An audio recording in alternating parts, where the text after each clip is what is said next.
Hi there. Hi. Hello. We've never gotten better at doing introductions ever since 7 years of doing this. I'm just... You might recognize this game. This is a little game called Coquette Dragoon. This month, our patrons voted for us to play a game from Ivy May. So, naturally... Here we are. Now, this game has been on our radar for a while. We've been putting it off until the full version of Volume 1 was out because we wanted to do the whole series and the whole game in one series. But your patrons kind of forced our hand on the matter. So here's what we're going to do. We're going to give you like the first chapter right now. And then we're going to play the rest of the game when the full thing is out. Yeah. Because we do want to play this on the channel, but we don't want to keep doing like start, stop, start, stop. We've tried that with some other games, and it kind of creates a headache. So, one other thing you'll want to know before going into this is there's a whole slew of content warnings for this game. We're just going to read them off to you right now because, you know, fair play. Coquette Dragoon is a work for adult audiences only, contains strong themes. Careful if you're not a fan of themes. Graphic violence, depictions of disordered eating, abuse, drug use, self-harm, nudity, and sexual content. Reader discretion is advised. So, that's all. Just keep all that in mind while you're watching here. We won't 18 it up the episodes unless there's like stuff, like very explicit stuff that you know, for YouTube's sake. And if we need to like censor bar stuff on our end, we will. But we're gonna try to keep that to a minimum. Yeah, we'll see where it goes. We'll see where it goes. Any other homework we need to do up the front here? I don't think so. Okay. What does unlock mean? I don't know, but we're just gonna start. Yeah. Select a setting for the character icons during dialogue. This can be adjusted at any time in preferences. Low contrast. Oh, I see. So it's like very low or high contrast. I like the high contrast ones. It makes it a little bit more visible. Okay, let's do it. Chapter 1, Fly-by-Wire. Love is a parasite. I wonder what that means. Coquette Dragoon. I love the fucking logo for this game. So if I remember correctly, the first chapter was adapted from... this was originally written as a comic strip, and then the first chapter was adapted from that. I didn't know that. Yeah. Armed with revolver and sword, a tall royal white dragoon sailed through the Duchy territory space, accompanied by its black and gold trimmed guard. Within the cockpit of the Pegasus sat Crown Princess Emile de Lucia, feet kicked up nonchalantly as scowl forming on her face. To her, this was nothing more than a tiresome social obligation. Ahead of the pair was a procession of Duchy dragoons, preparing for battle. Among the soldiers, banners flew high and ceremonial swords gleamed. For such a small force, it was a rather odd display of regality. Emile chewed on her lip. Of course, this was all put together to impress her.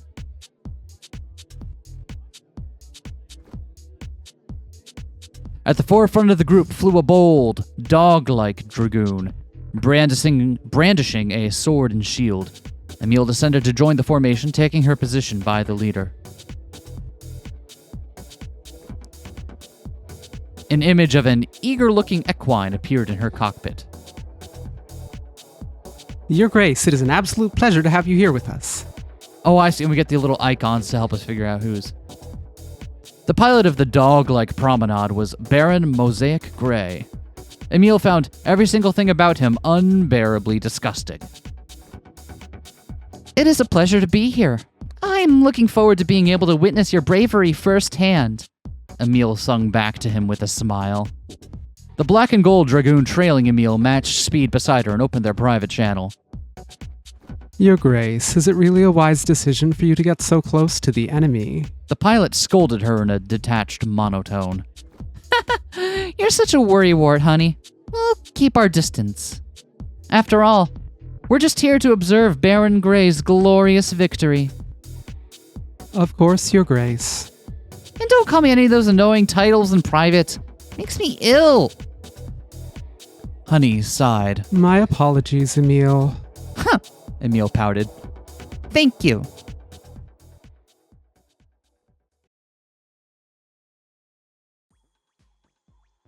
Oh, and it gives us the title of the audio tracks. Yeah. Oh, we don't know who this is. Custard and Pastry. Love and Hate. Good and Evil. S&M. Who's Millie? I'll be Millie. You want to be Millie? Yeah. Millie seems very much a lot. Yeah. I'm Millie. And I'm Philly. And we are Milfoil. Milfile? I don't know how you say it properly. Milfoil? I don't know good French. Oh, God. Wow, we finally made it to our TV debut. I'm so excited to be here. Me too. I'm sure. Thank you all for tuning in. Have you good little spacefarers picked a favorite yet? It's me, right? Right? Give it a rest, would you? I'm right though, aren't I? I'm the cute, fun one everybody's gonna like. And you're the boring one with nothing going on but sex appeal. You little... Within the Lilac Fleet, a small automated passenger shuttle sailed through the rows of warships. The television screens on the empty rows of seats all displayed the same image of a colorful daytime talk show, upbeat music echoing through the cabin.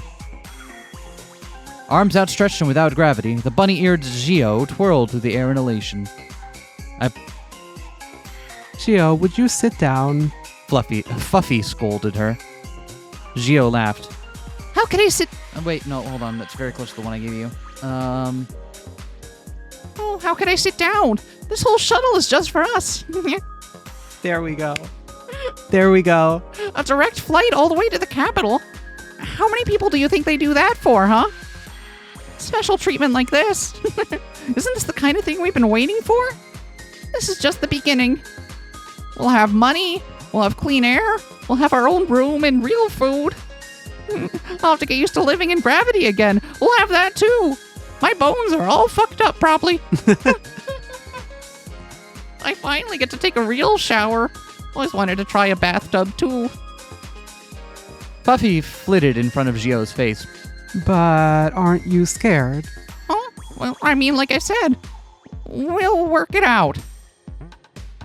I am never going back to that filthy ship. It's not like I really want to be a pilot, but, I just can't pass this up. I've never had a chance like this. Gio's eyes lit up as she glanced toward the window. Puffy, look! Ooh, I love the aesthetic of this. Yeah. The very pink and orange red space. Oh, yeah. Gio darted to the window, pressing against it for a better look. A leviathan of a ship came into view, its figure dwarfing even the largest of the battleships surrounding it. It's the Zephyranthes. I knew it was big, but wow! We'll be living inside of that thing. Isn't that so exciting? What do you think it's like inside? Oh, but you see it all the time on the TV, though. Puffy only sighed.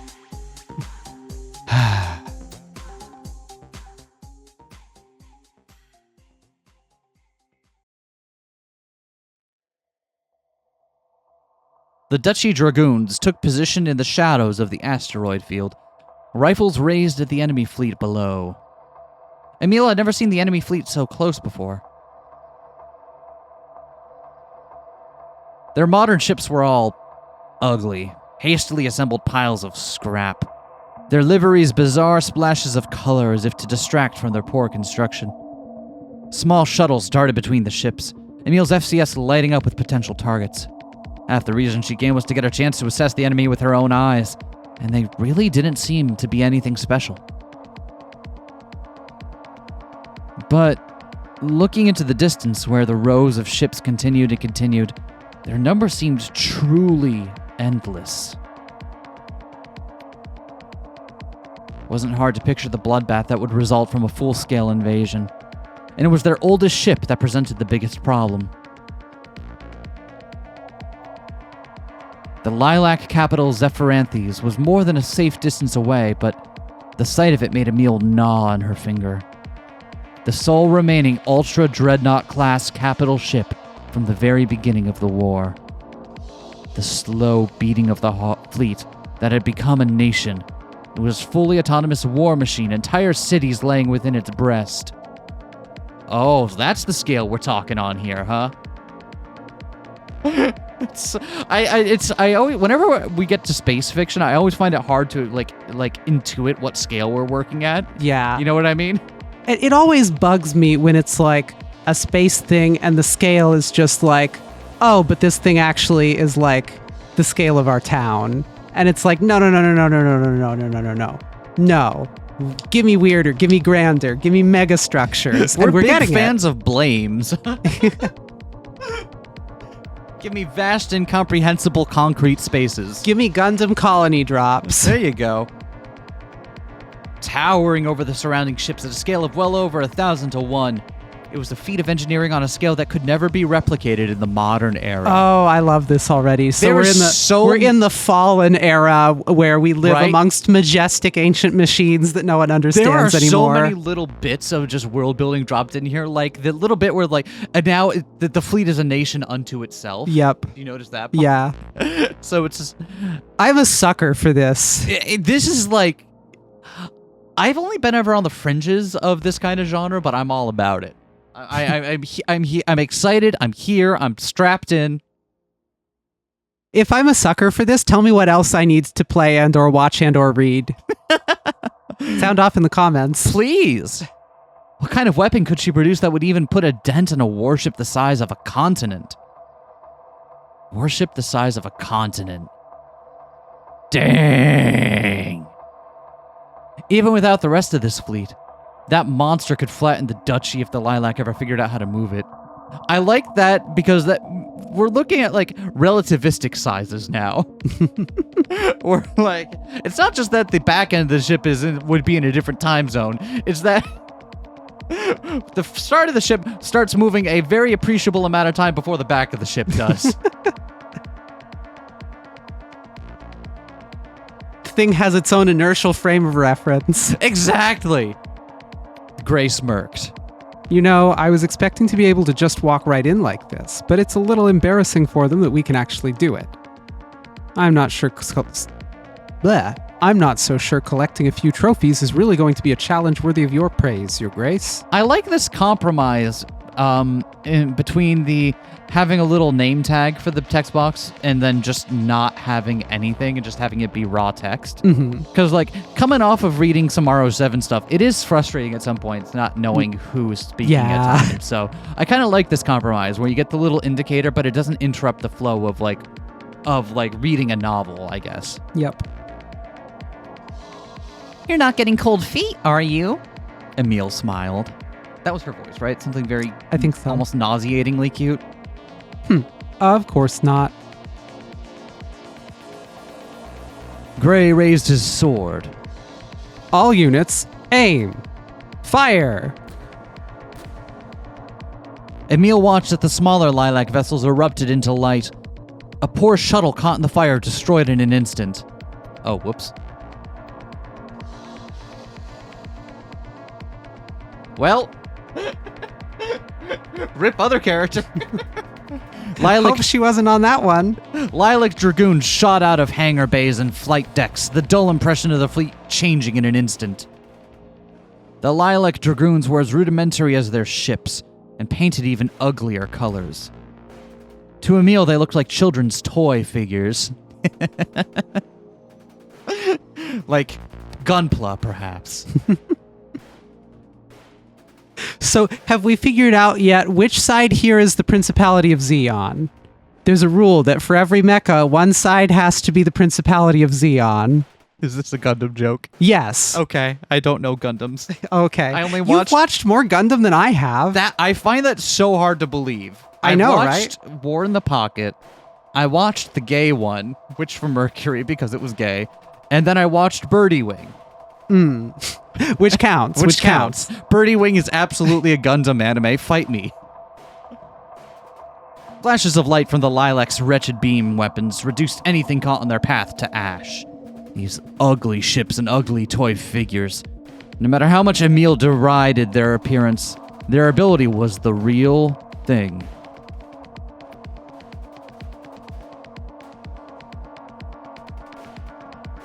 Ooh. Emil watched a Lilac pilot brush aside a sword strike and crush the cockpit of a Duchy Dragoon with nothing more than a rifle stock, firing a volley into the wound for good measure. She clenched at the controls in front of her, itching to dash forward and start cutting the Lilac mutts in half. But being anything more than an observer here would place her under scrutiny for the mission's inevitable outcome. She was loath to admit it, but it wasn't like a princess could start giving out orders either. These were the Baron's private forces, not hers. The sole bodyguard flying at her side was the only soldier she had under her direct command, and even then she ultimately answered to her mother, just like everyone else. She watched a Lilac Dragoon tear open the chest of another of the Baron's soldiers. Their fighting style was relentless and uncontrolled. As the Lilac pilots closed in, the scene quickly became a bloody melee of limb torn from mechanical limb and split open chests. They weren't formally trained, nor were they under the command of any master tactician. Their intent and ability was implanted through a machine interface, and their power to kill came to them like instinct. Ooh, I like it. Sick. So it's just like, oh, we need the body to do it, but we need your body to do this, but we don't need your ability to think about it. There's something about there's something to the setting that requires actual meat buddies in there. But to be perfectly honest, like they don't need the other stuff that comes along with it. I love that. Emil wasn't someone who really believed in ideals of honorable combat, but the Lilac's methods were truly detestable. I don't know, it sounds like it might be a little bit of a hypocrite there. What an ugly sight this all is. Honey muttered. Huh. Permission to fire? Go ahead, Emil sighed. You'll just say it was Gray's orders, okay? Lilac Fleet, Special Division Dragoon Command Control Room. Is it time for the rookie pilot to get sent out in the emergency? Is that what's going to happen? That's absolutely what's going to happen. It's a mecha show. It has to happen that way. You know way more about how these are meant to go than I do. I feel like the only other mecha show I've really gotten into, like Evangelion and Gunbuster, don't follow a whole lot of the other tropes of the... They have the rookie pilot trope. Yeah, because Gunbuster has the whole like rookie pilot coming in. And so does Ava. Yep. No, never mind. You're absolutely right. What do I know? What do I know? Within the depths of the Zephyranthes, a naval officer leant over the radar displays with gritted teeth. They came this close? Are they out of their minds? Sir, we're picking up an automated distress signal from a shuttle that belongs to our division, very close to the enemy position. Ignore it. Order all units to prioritize defending our ships before mounting any rescues of non-combatants. If they've been hit directly, they're dead already. Yes, sir.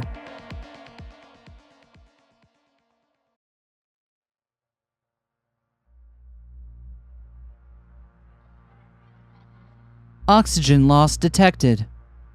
Suit compromised. Self-seal system active. User injury detected. Inertial dampening active. Distress beacon active. Seek help immediately. Repeat. Seek help immediately. Gio gasped for air. She regained her senses, the suit's warnings buzzing in her ears. There was a flash of light, and then the shuttle interior was gone. Her shoulder burned. Looking down, she winced as she saw a shard of metal jutting out from her body. Blood splattered on the torn spacesuit around it.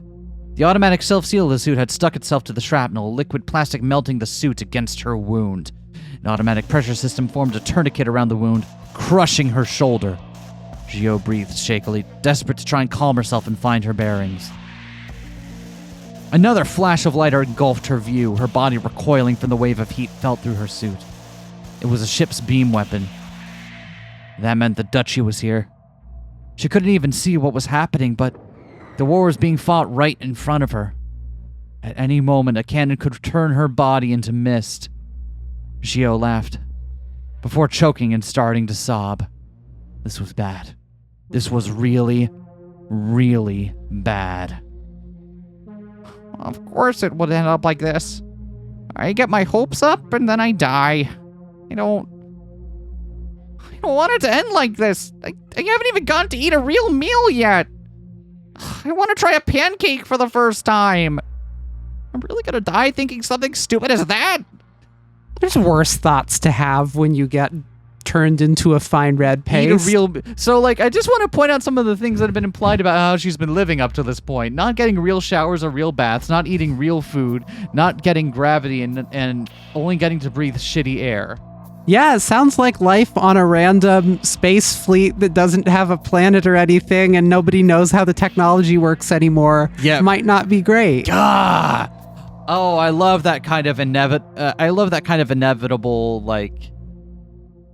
I don't know how to best describe it, but, like, the true shittiness hiding beneath the let's live in space thing. Yep.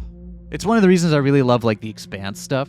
Yeah. Those novels are so... I haven't watched all of the TV series for that. I love the books, but... We didn't finish the books either, did we? We got pretty far. I think I'm up through book 7 right now, and then I just haven't been in the mood to read and stuff, so... Yeah. Anyway.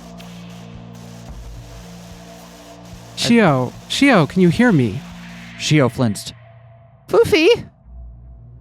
Shio. I can hear you! Shio sobbed, wrapping an arm around the plush toy as they flew towards one another. What? Okay. Foofy pressed against her chest. I'm so glad you're alive. You too. Foofy pulled back, eyes wide. Your shoulder. Oh, it's nothing. Foofy punched Zio's chest. It's not nothing. Zio inhaled and looked around, trying to find the nearest ship through the chaos. We need to get out of here. Foofy wrung her paws together. My wings aren't strong enough to pull you. Is there anything from the shuttle nearby? There should be emergency kits. Foofy shook her head. Zio bit her lip. No matter how she racked her brain, she couldn't think of a single solution. She'd been in this position before, but never in such a helpless state. Foofy could only give her a small nudge at best, but her battery wouldn't last. The suit was just a rudimentary model for shuttle passengers, with absolutely nothing to maneuver with. The only thing she could do was hope for rescue.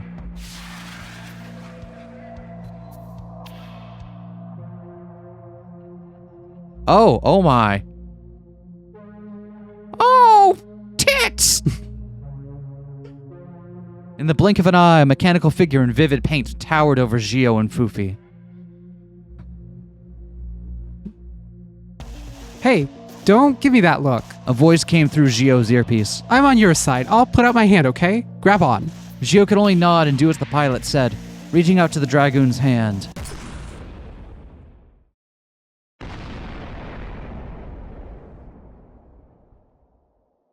Oh, double tits!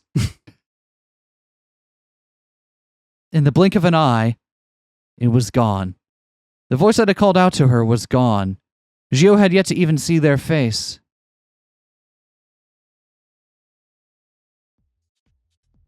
Emile followed the path of Honey's shot, her target reduced to a tiny flicker of light on her display. That must be a new distance record for you, Emile smirked. Honey narrowed her eyes. I'm afraid I actually missed. I was aiming for the yellow one. Talk about unlucky. Huh? Emile's tails perked up. Yellow?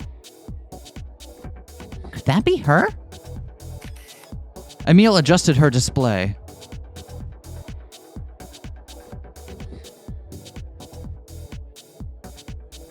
Sure enough, she spied a yellow Dragoon darting across the battlefield. Honey bee, huh? So, you really do exist. Such garish colors. Its movements were fluid and nimble, far outpacing its nearby allies. She'd heard stories, but it was clear even at a glance this pilot was cut above the rest. Though it shared the sense of aesthetics, it was noticeably different to the other Lilac Dragoons Emile had seen before. Had a unique engine arrangement, a more delicate construction, and there was a certain morbid history to a lance like that. What was she doing with such a miserable thing? I've heard all sorts of rumors about you. Much as I'd love to be the one to put you down here and now, I can at least use you for something interesting. It's called the honeybee, huh? Interesting, and her partner there is called Honey. Emil uploaded the target data and switched her radio channel. Hey, Baron Gray. I found you a worthy opponent. Go forth and show me your valor. Data received. With pleasure, Your Grace. I noticed I'm accidentally slipping into the other one. You are. Son of a gun. It's so hard. Gray triumphantly swung his sword out to his side, striking a pose with his engines flaring. Baron Mosaic Gray, pilot of the Promenade Dragoon, setting forth. Emil watched as he launched forward with a glittering trail. If nothing else, his Dragoon was certainly interesting to look at. Gray came to a halt in the yellow Dragoon's path, brashly raising his sword. I am Baron Gray of the Duchy of Lucia. Something. I missed Speak the rest your of the name line. so that Speak we your may. name. Without a word, the pilot of the Honeybee tore off the Promenade's arm as it passed. So it's a fight without honor then? So be it.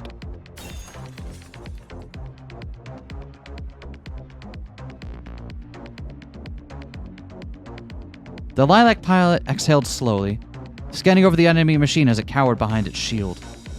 To kill in one hit was her policy. She didn't like this style of fighting. It made her spine itch. A voice cracked over her radio, forcing itself into the cockpit. It was angry, bitter, barking at her, disgusting and violent. She pushed forward on the throttle, lining up the target. Sync rate. Good. Reactors 1 and 2. Good. Contamination within acceptable range. Contamination? I see. All parasites must die. Bit by bit, it was starting to give. Felt a little like peeling the shell off of an insect. That voice won't stop barking at her. Or was it pleading? Emil and Honey looked down as the Lilac Dragoon circled around for the next strike. He can't follow her movements at all. Emil sneered. Honey raised her rifle. Shall I intervene? Absolutely not. Emil smiled. A duel is sacred after all. Hate that guy. Let's watch him get killed. Man, that guy kind of sucks. Let's just watch him. Show me your valor. Good luck. Show me your valor. Thank you. That voice kept barking at her. Begging? Cursing? Which was it? The Lilac pilot pulled back her lance, driving it into the side of the enemy. Won't you just be quiet?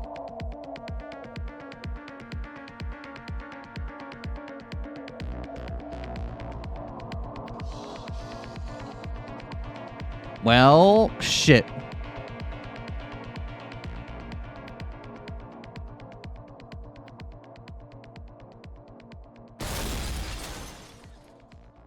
Oof.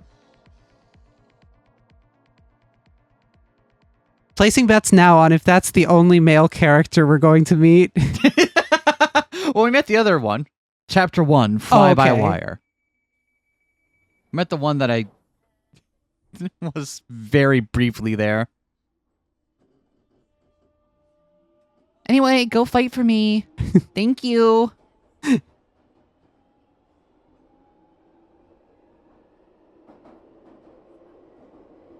What's happening here? What I want to be, that's hard to answer. What I want is to no longer feel afraid, to no longer be helpless, to have some kind of control over what happens to me. Big fucking mood right there. God damn. If I could sum up like most of my life's anxiety in like a paragraph, it would be like no longer feeling afraid, having control, not being helpless. That's exactly it. I want to help others like anyone, but most of all, I want to be able to live without needing the help of others.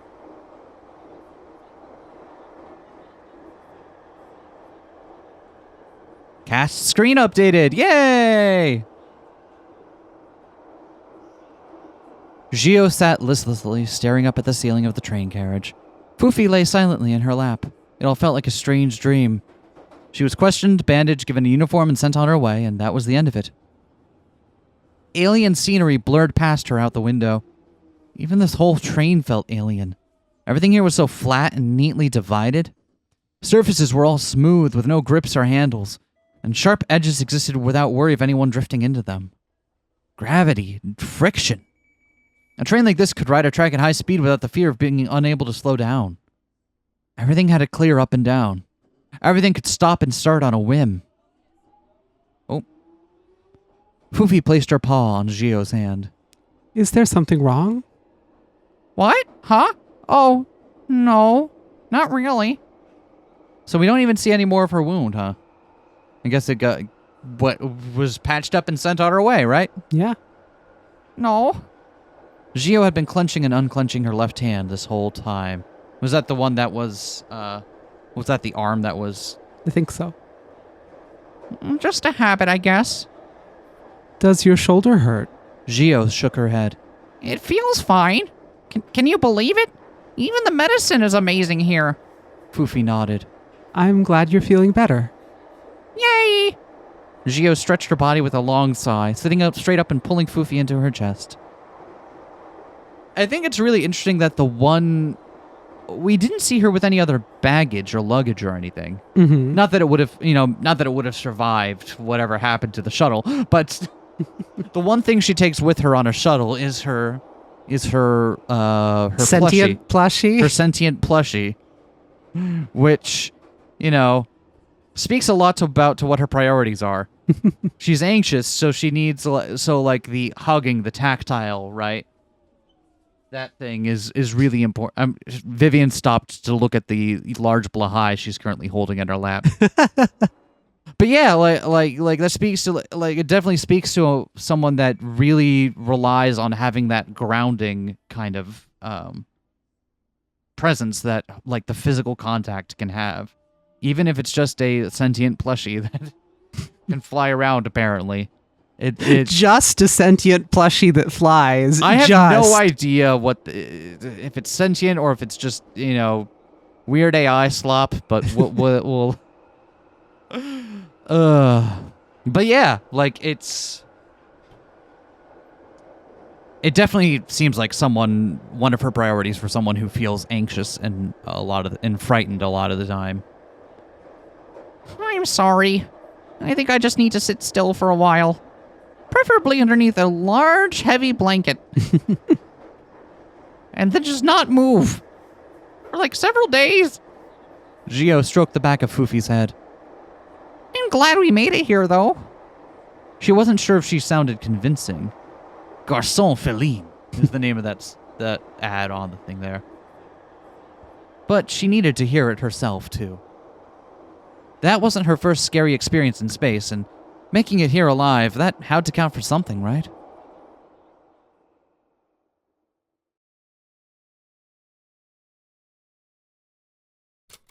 Lilac Fleet, Special Division Dragoon Command, Trade Station Platform 1.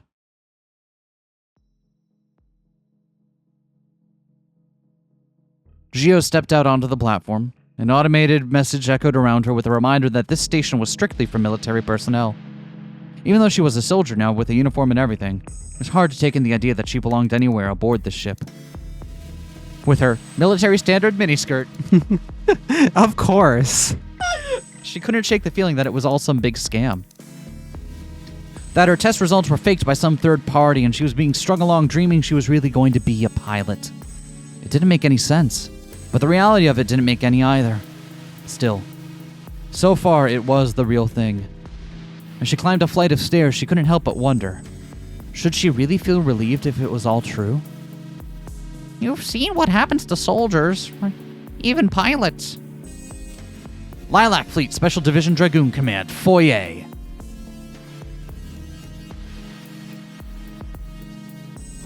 Entering the base, Gio was awestruck. Surrounding her was a huge, glistening foyer, so far from her expectations of a military base. Everything was so polished she could see her reflection in it. I've always, wondered how that happens on space stations, and then I realized, there's probably no dust because they have to keep circulating the air, right? Right? They just got a big HEPA filter in the middle of the air circulation system. Right. I assume that's part of the reason is, if you have a system this big and you want to keep it running for generations, one of the priorities is making sure the air is circulated and filtered and cleared. And that would be... I don't know that it would completely stop any dust from building up, but it certainly seems like that would prevent it, like make it easier to have everything have a polished sheen, without as much work as you do here on Earth. The ship she grew up on was over a century old. The Zephyranthes was even older, and yet here it all felt brand new. This was clearly a place for special people. Passing these special people coming in and out of the halls, Gio hung her head, her body tense. It was impossible to feel like anything but an unwelcome outsider. But no confrontation, scolding, mockery, or even second glances came her way. Taking a look at it all calmly, there's always a certain order to these things. Most of the people around were wearing a different uniform than her. General staff wore simple work uniforms, guards wore fatigues, and many donned the kind of oil-stained jumpsuits that she was used to wearing. Oh, I see. So she was probably like mechanic or something? Yeah. But this cute black and yellow uniform only belonged to very few of the people around her, and they all carried themselves a little differently to the rest.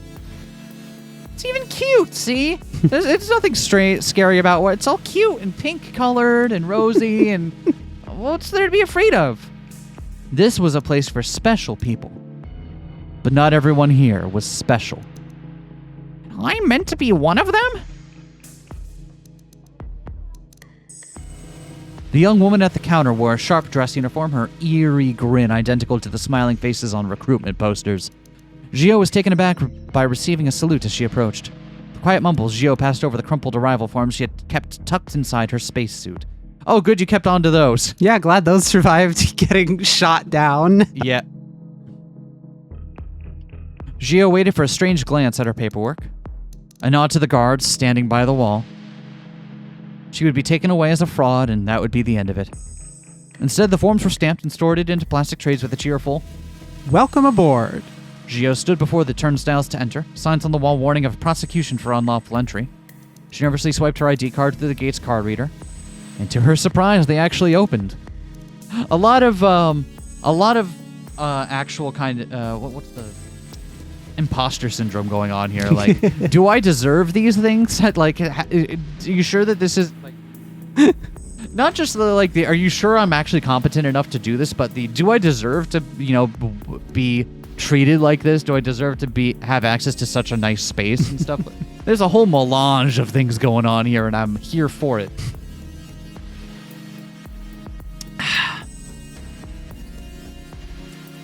Lilac Fleet, Special Division Dragoon Command, Women's Bathroom. Gio examined herself in the mirror of the first bathroom she could find. Her body itched as if coated in something. But looking at herself, she did appear reasonably well presented. Her uniform was brand new, her hair was a little bit messy, but that just meant that was as neat as she could ever get it. So what was this feeling? She always felt it, back home and now here. "You look fine, I promise." Poofy chimed, patting Gio's hair. Yeah. She always felt it. Hold on. Let me look at that history again. I want to...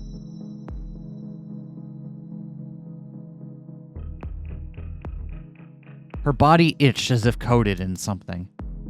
I've never heard a description like that before. Does anything come to mind for you? Nope. As if coated in... Yeah. You gotta keep it together. Just stay focused.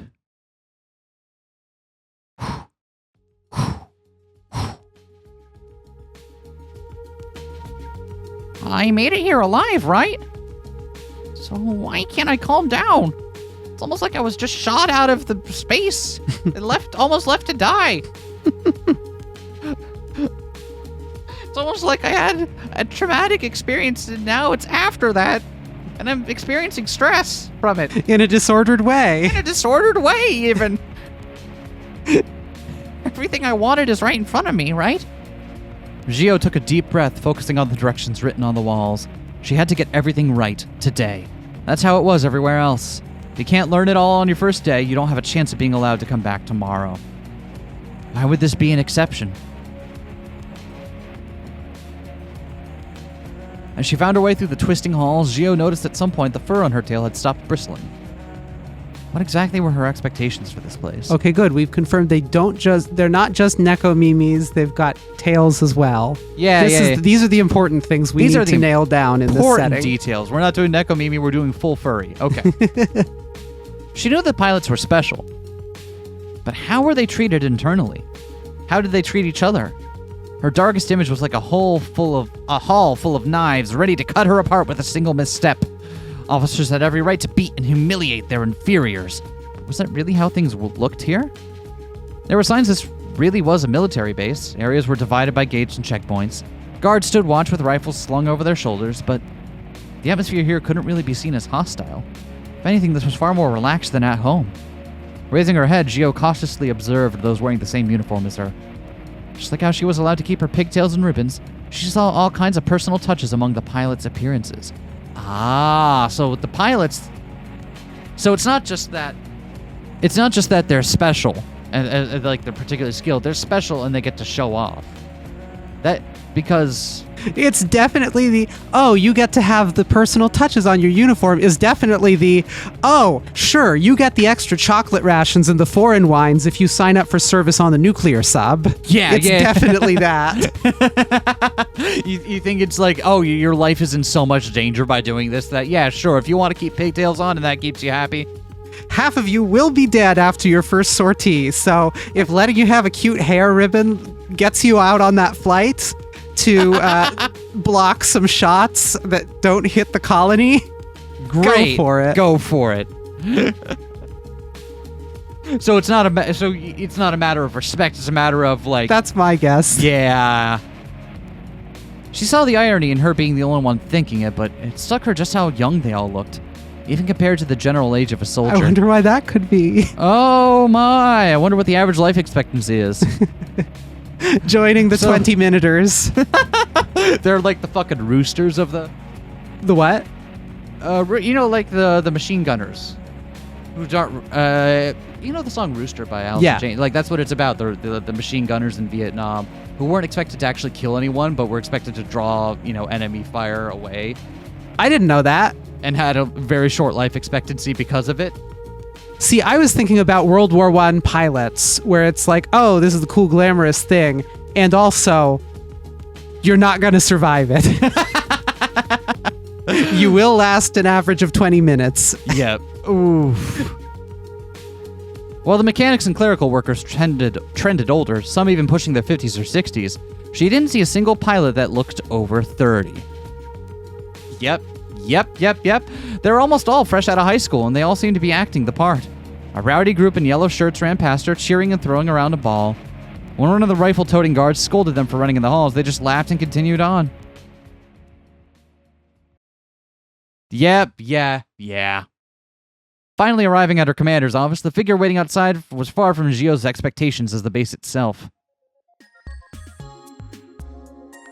Ensign Xiomara Rosales, correct? The officer inquired with a warm smile.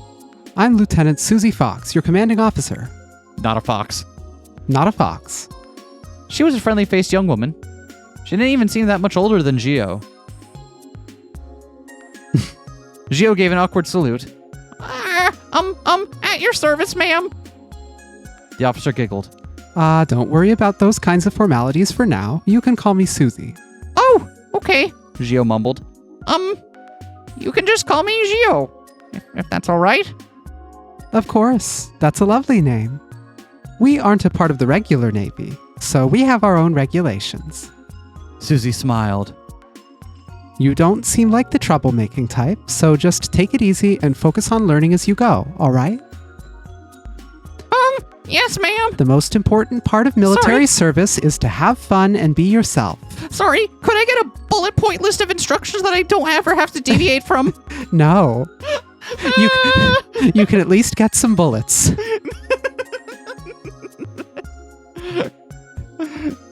I hate going into a new job and being told to just feel it out for a while and being like, I need to know what I'm doing. If you won't tell me what my job is, what the Susie laughed. You're pretty nervous, aren't you? Yes, sorry. It's all right. It is your first day. Susie crouched a little, gazing at the plush toy hovering behind Gio's shoulder. Would you introduce me to your little friend here? Oh, of course. This is Foofy. Foofy gave a salute of her own. It's a pleasure to meet you. I won't interfere with anything today. Oh, don't worry about that. I think it's nice having androids around. Oh, android. Okay, so this is so Foofy is a full android, just in a tiny, cute, adorable form. Yeah. Excellent. Because why not? Because why? I mean, if I could be an android, why wouldn't you want to be a little floating cat that's fluffy? Susie stood up straight, raising her clipboard. Let's get started, shall we? I don't have a lot of time at the moment, sadly, so I'll have to be a bit brief. Cast screen updated. We'll make sure to check out the cast screen, by the way, at the end of the chapter. Yeah. See how everything is. Gio followed Susie down a hallway, listening intently as she started handing her papers. Read these when you get the chance. This is your timetable. Susie held up a gridded sheet of paper. Your first few weeks will be a little tough, but you'll adjust sooner than you might think. I enrolled you in some lectures I thought would be helpful. Gio gave a confused look. I'm sorry, lectures? You didn't know? I haven't really had a whole lot explained to me yet. I showed up and people started assuming that I knew what I was doing because I was here, and I wish someone would just tell me what was going on. I see. Well, we actually spend most of our time studying here. Your skills as a pilot are imprinted by the GI, but that's all it can do. The more concise the information, the easier the transfer process. It doesn't go beyond what you need to fly or what you'll need in the field. Susie clapped her hands together. So, we take classes to fill in the gaps. For example, while you're connected, you'll know your way around the cockpit, each panel and instrument just by instinct. But I didn't even know how to open my rations properly. I got food all over the cockpit. I'm still figuring out spacesuits. I almost choked once because I forgot to set the oxygen generator. Super strange what they find, like what is prioritized and what isn't. I had no idea we'd have to wear diapers either. So that's why. That's why when I Google Coquette Dragoon, the first thing that auto-completed was Coquette Dragoon diapers.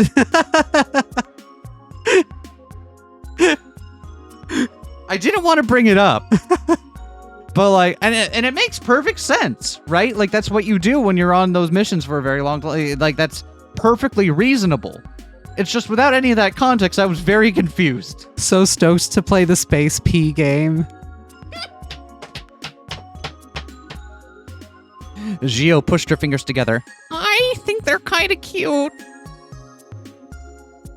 So stoked to play the game about bodily functions in space. I mean, I'm totally used to all that. I've worked in spacesuits all my life. It's familiar to me. See, like it's just a normal thing. That apparently is so normal that someone's gone around to fetishizing it now. Outside of a ship? Uh-huh. Hull repair. I started when I was around 14, I think. Really? Wow, I had no idea they hired people that young. Gio counted with her fingers. I'm good with a lot of tools. Welders, bolt guns, cutters, suit maintenance, cleaning, first aid, all those sorts of things. Really tells you about the differences between like where So she's coming from a background of having to learn a whole lot of very difficult skills in order to keep her home safe, right? And functional. Mm-hmm. And it seems like a lot of the other people in the pilot program are just kind of like rich kids. From the capital, where they have gravity and showers. Rich kids. I'm guessing second or third born. Definitely no one carrying the family name in here. I hope they can be useful here. Susie smiled. Of course, you've got a big leg up already if you know all that. All sorts of things are taught here. There's fun subjects too, like cooking classes. You don't have to decide right away though. Susie adjusted her glasses. Being a pilot sounds really complicated, but really, all it comes down to is being able to be in your designated place at the designated time. Does 15 minutes before the designated time also work? No. What about 15 minutes after? The designated place is the battle, and the designated time is killing time. So long as you do that, everything else will be easy. Do you also get that sometimes where like you can you're either too early or too late? Absolutely. I am never on time for things. I'm always weirdly early or just a little bit too late. Yeah. Never. It's rare that I'm really late, because once you start to be late, then you scramble. Right. So you've got this bimodal distribution between too early to be reasonable Yep. and just a little too late. Yeah. The only time I'm on time is when the place I'm going has a convenient coffee shop right next to it. So you're already there, yeah. Yeah, so I'm like, oh, cool. I can get there early, go sip some coffee, and then I'll be there. Susie led Gio and Fufi through the barracks, counting the numbers above each door. Although, like, Fufi was addressed as an android, but didn't come with her own paperwork or anything. Yeah. So, strange legal status thing going on here. The expression on her face changed as she came to a stop. Here we are. She spoke in a quiet voice. Susie opened the door after a moment's pause. Lilac Fleet, Special Division, Dragoon Command, Pilot Barracks Room 233.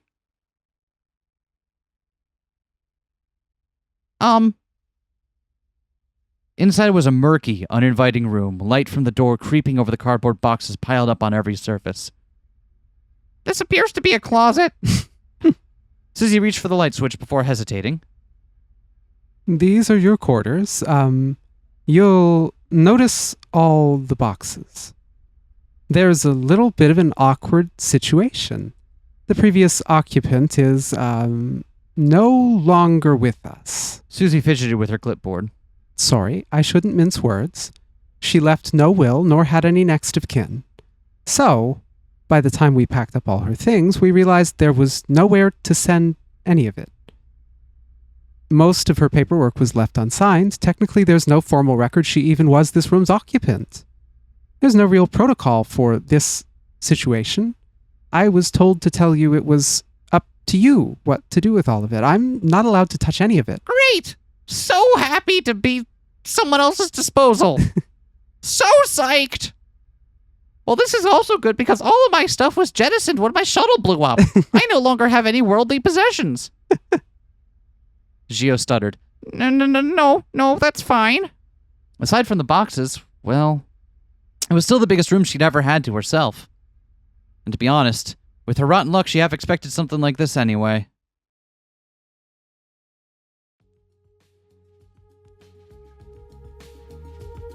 Susie and Gio stood waiting for an elevator to the hangars. The priority elevator reserved for pilots was only available for deployments. Fufi drifted over to look at the plant. It was hard to imagine her approving of the room she'd just seen. Susie turned to Gio with a smile. So, why don't you tell me a little bit about yourself? Huh? Gio rubbed her neck. I'm really bad at that. It's okay, don't force yourself. Gio looked up at Susie. With her disarming smile, it was still hard to believe she was really her commander, or even a soldier at all. I'm from the outer edges of the fleet, so this is all pretty new to me here. Okay, So there's like political regions or class regions based on how far away you are from the epicenter, the yeah, mothership. So their entire society is on that fleet. It's real, what is that, Battlestar Galactica, where that, Yeah. right, where that happens? I think the Homeworld games also. I actually haven't watched much of Galactica, but really should at some point. You already seem pretty used to getting around. The ship I grew up on was a lot more complex to navigate than this. It's a lot easier to read maps here, too. They only go in 2 directions. I see. I don't really know how to describe myself. I guess what you see is what you get. Gio smiled. Sounds kind of bad, actually. That's my new resume. It's just a sheet of 8.5 by 11 with 12-point Times New Roman that says my name, contact details, and what you see is what you get. And then is there a photo of you giving finger guns? Absolutely. I would get so employed. You would get uber employed. Susie giggled. I think that's nice. Gio fidgeted. When I was picturing my commander, I wasn't exactly, I can be scary when I want to be. But like I said, you're not a troublemaker. She's less of a commander and more of a fucking school teacher. Like, she's got The RA for the dorm. right, where they're like, I've got to fucking wrangle these kids. Yep. Really, though, I don't like being strict unless I have to. And, well, I'd like to think you could speak to me if you were having any troubles. I'd like us to get along. Oh, yeah, big RA vibes. Of course, I'm really grateful. She was grateful, but did Susie really have no idea what had happened to her on the way here? Just how bad was the information network here? Did no one even care to tell her or anyone else? The pressure was on Zio to disclose it then. Or it's just not that important of a thing to them. People just die, or they don't. And she didn't feel like she could say anything.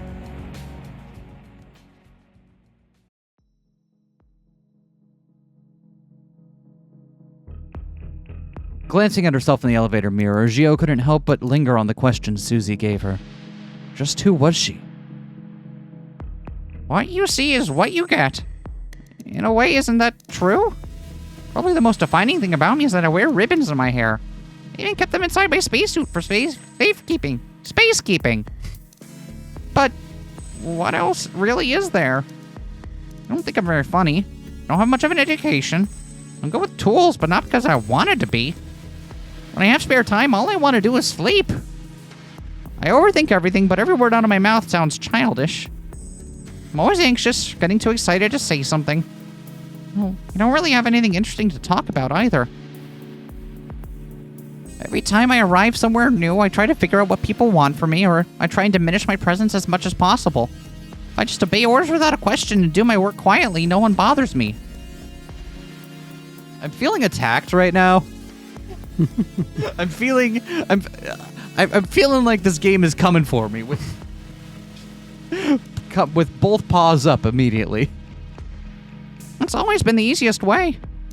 I never liked any of the people I worked with, so I never got close to them. They felt the same way about me. But this isn't like those temporary jobs. I can't just disappear. I live here now. I had to put it into words. What am I really like? What do you mean you can't just... Clearly someone did just disappear. Yeah, it seems to be pretty easy. Seems to be relatively normal, actually. Gio looked up at the paragraphs of safety information printed all over the walls, warning about the dangers of changes in gravity and heavy objects. This kind of industrial scenery was a little more like where she'd come from. You're already certified for hangar safety, correct? I saw that in your file. Gio gave an enthusiastic nod. Yep. Susie retrieved a magnetic wire gun from the wall, checking the mechanism. All right, we won't be here long. Just a quick detour. Gio gazed to the gravity threshold up at the rows of Dragoons. Oh, that one's just coming back in. Aside from the giant painted figures, it's pretty similar to docks she worked from in the past. The walls were kept in nice condition, though she could still notice the indents and scratches that inevitably built up over the years. A pair of flashing bay lights told her only a single elevator was currently in use. A handful of engineering personnel drifted about lazily, chatting amongst themselves. Susie pointed up at the pink-red Dragoon. That one there in Bay 3 is mine, the strawberry. I don't think I need to explain the name. Oh, because it's colored. Strawberry colors. Yes. I got it. Good. Oh, it's so cute. We're heading for Bay 6 up the end, all right? Got it. Gio lined up her target and darted into the air, enjoying the familiar feeling of weightlessness. You're really supposed to take a wire gun. Susie murmured, awkwardly drifting behind Gio. Oh, I don't really need one, though. As the pair passed the lined-up Dragoons, Gio noticed a figure emerging from the machine that had just arrived. Is that, the honeybee. Lilac, right? What? Was it Lilac? Lilac is the name of the society, right? Right, okay. That's the honeybee, and that's the pilot, who we've only seen... We haven't seen yet. Now we have. Well, we saw her from the neck down. We saw her torso, right. It was a tall, violent-looking Dragoon that gave a different impression than the usual Lilac machines. Thinner and more angular, painted in a dazzling neon pink and yellow. The pilot was tall, lanky squirrel, wrapped in the same colors as the craft she emerged from, a heavy metal case in her hand. This was her squadron's hangar, so would this be... Hey, is that someone I should know? Gio asked. Woo! Whoa, face! This game has good faces. This game has great faces. Certified good art. Susie hesitated. Ah, that's Major Valentine. She's a part of our squadron.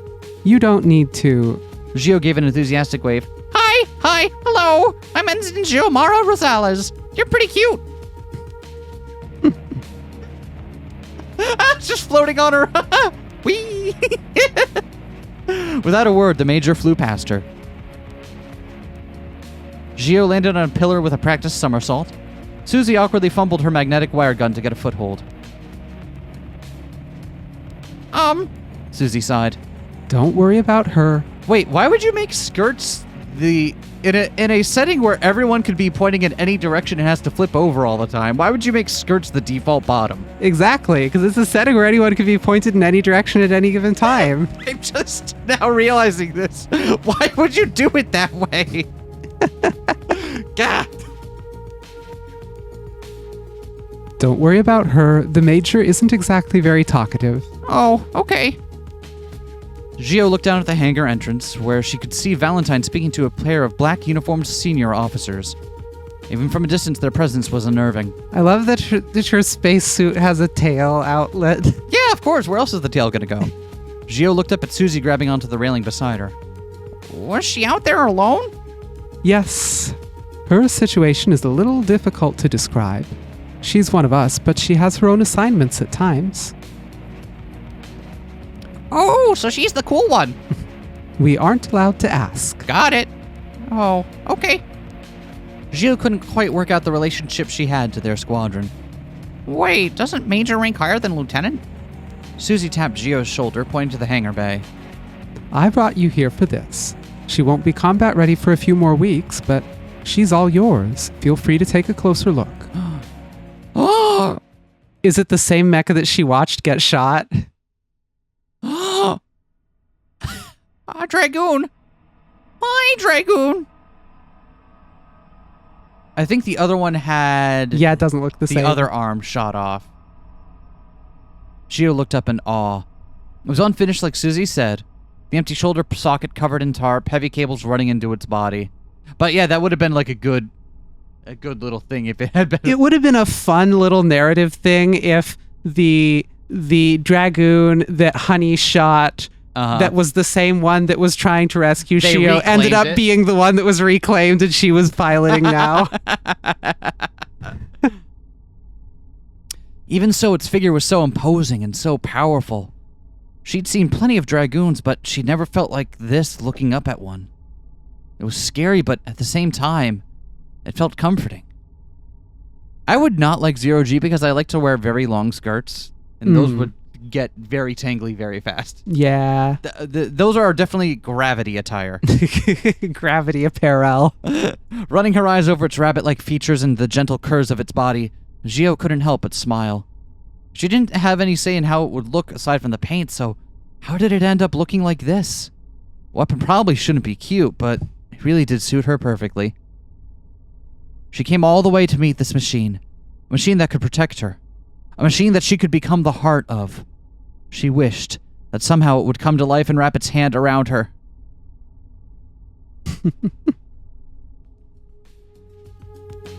So, what do you think? Look at her little sparkle. Oh my god! It's a bunny, just like me! Gio giggled. Ah, I was wondering why the engineer picked that part. Sorry about that. Gio smiled. I love it! That head's an old Duchy officer type, actually. Even their decade-old components are top class, so we take them if we can get them. Oh, maybe it is reclaimed. Or at least that part is apparently reclaimed. So. Yep. As for the rest, a standard 11th generation torso with reinforced armor in front of the chest. The main engines aren't fitted yet, but it'll be a wing arrangement. They'll be pretty powerful.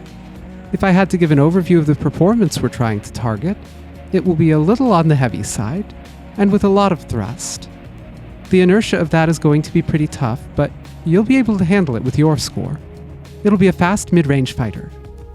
The floral reactor is almost brand new, and the GI system is in good condition, so you shouldn't get too much feedback. And Susie gazed down at Gio as she ran her hands across the Dragoon's chest.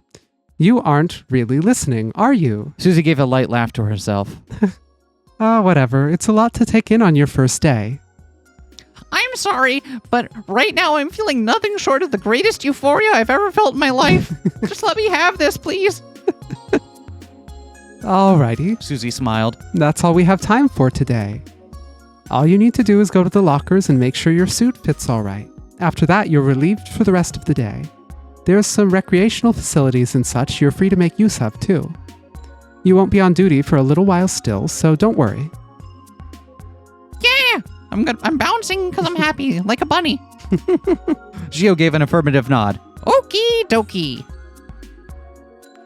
It's been a real pleasure meeting you, Xio. I'm glad to be welcoming a girl like you to the squadron. Susie smiled. Did she make a little squeaky toy sound? Thank you. Oh, that means a lot. You can find me in my office if you need anything. Have a good day, all right? Eee. Boing, boing, boing, boing, boing.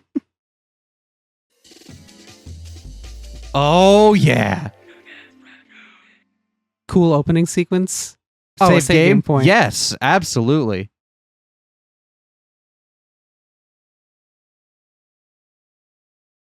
Oh, that was Coquette Dragoon.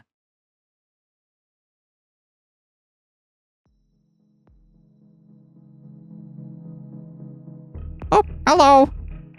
So I know this was kind of done after the fact, but I really do like the way that the comic panels kind of work in with the narrative text. Yeah, it's really cool. It gives it a very unique feeling, and it's usually when you have a visual novel or a kinetic novel or something like that, it's usually very static. Like you keep your text in the same place with very few exceptions, right? And then you have your backgrounds all the same aspect ratio. Yep. Having the panels done like this is actually really fascinating and gives it much more personality. Especially the way it does intersperse with sections that are more graphic novel-like, with a full-screen background and sprited characters. Right, where those kind of like keep you grounded for a moment, and then you get like a much more interesting narrative thing when it like. And I know it's kind of one of those things where it was done after the fact because this was a comic first and then a visual novel second, but It's a cool choice. I think it's really cool. Yeah. And I think more visual novels should fuck around with that. Play in the space, as they say. Yeah. It is unethical to be comforted by what amounts to being given a gun. But seeing that Dragoon, my Dragoon, I can feel something changing within me. It's beginning to sink in. Less than 1 in 10,000 are chosen. And I'm one of them. 1 in 10,000. That's a whole lot of people on Earth. How many people is that across their society? I wonder. That machine. If I'd had that machine, I wouldn't have this hole in my shoulder. I didn't just jump into this without doing the research. A Dragoon isn't like other weapons. Regular bullets can't even scratch it. It's a special machine for special people. All those who live in war are destined to suffer. But if even a little, I want to be able to control my own fate.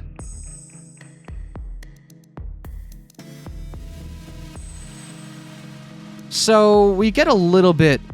We've only had a little bit of like what the nature of the war is kind of laid out. Mm-hmm. We have implications like the side that our main character is on here, fighting against the Duchy, and like the rallying cry was "all parasites must die," right? Mm-hmm. Was that it?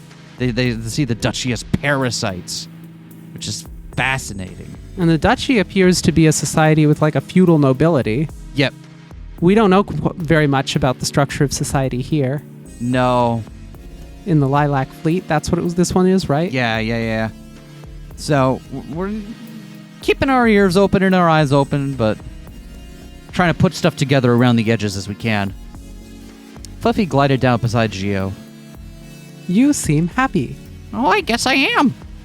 Susie is so nice. I didn't expect to meet anyone like her here. Speaking to a kind face is like coming up for air. I guess she helped clear some of my doubts. Poofy gave an unsure smile. Yeah. She helped clear some of my doubts about taking a bullet in about 2 weeks. Well, longer than that because it said it was only going to be about 4 weeks before the... Okay. In about 4 weeks. I thought you were implying that she was going to get shot before she No. even got it. Timidly shuffling into the locker room, Gio froze the moment she entered. Oh, holy tits! Under the searing fluorescent lighting was the squirrel-tailed major from earlier. There was no way she hadn't noticed Gio's entrance, but she didn't look up at her. Frozen in place, Gio quickly scanned the numbers printed on the lockers for the number printed on her ID card. Oh, of course. My locker is right in front of her. Suddenly pixel art. Oh. Gio slid past the major with her head turned, arriving at the tall, plastic-paneled box. How do I open this? There's no lever or button or anything to unlock it. Gio flinched as the officer's voice came from behind her. Insert your card on the right, then pull on both sides. Is Major getting very, very soft Moeka voice? Maybe. We'll see. I might change it once we know her personality more. I kind of like it because she's a woman of few words, it seems. Oh, Gio did as she said and pulled on the handle, sliding out the entire mechanism. thank you. It's like a big drawer. The inside was much more complex than what she was familiar with, though she'd heard about devices like this. A fully self-contained system combining a storage, cleaning, and maintenance unit all in one. Her knowledge on suit care was rendered close to obsolete in an instant. Oof. Gio reached inside, feeling at the hung-up pilot suit. Running the material between her fingers, it was hard to believe such a spacesuit could really feel like this. Were the suit she was used to really that old? Just a few meters of this material probably had a higher value than her net worth. Peeking around the corner, the Major was still sitting there fiddling with her boots. Might not have heard you, but I'm Gio. Seema Valentine. She murmured. I already knew your name. Oh, I see. It's nice to meet you. Seema's voice was so quiet. Nailed it. Guessed right. She was so tall and beautiful. Her tail is so big. I bet it's super fluffy under there.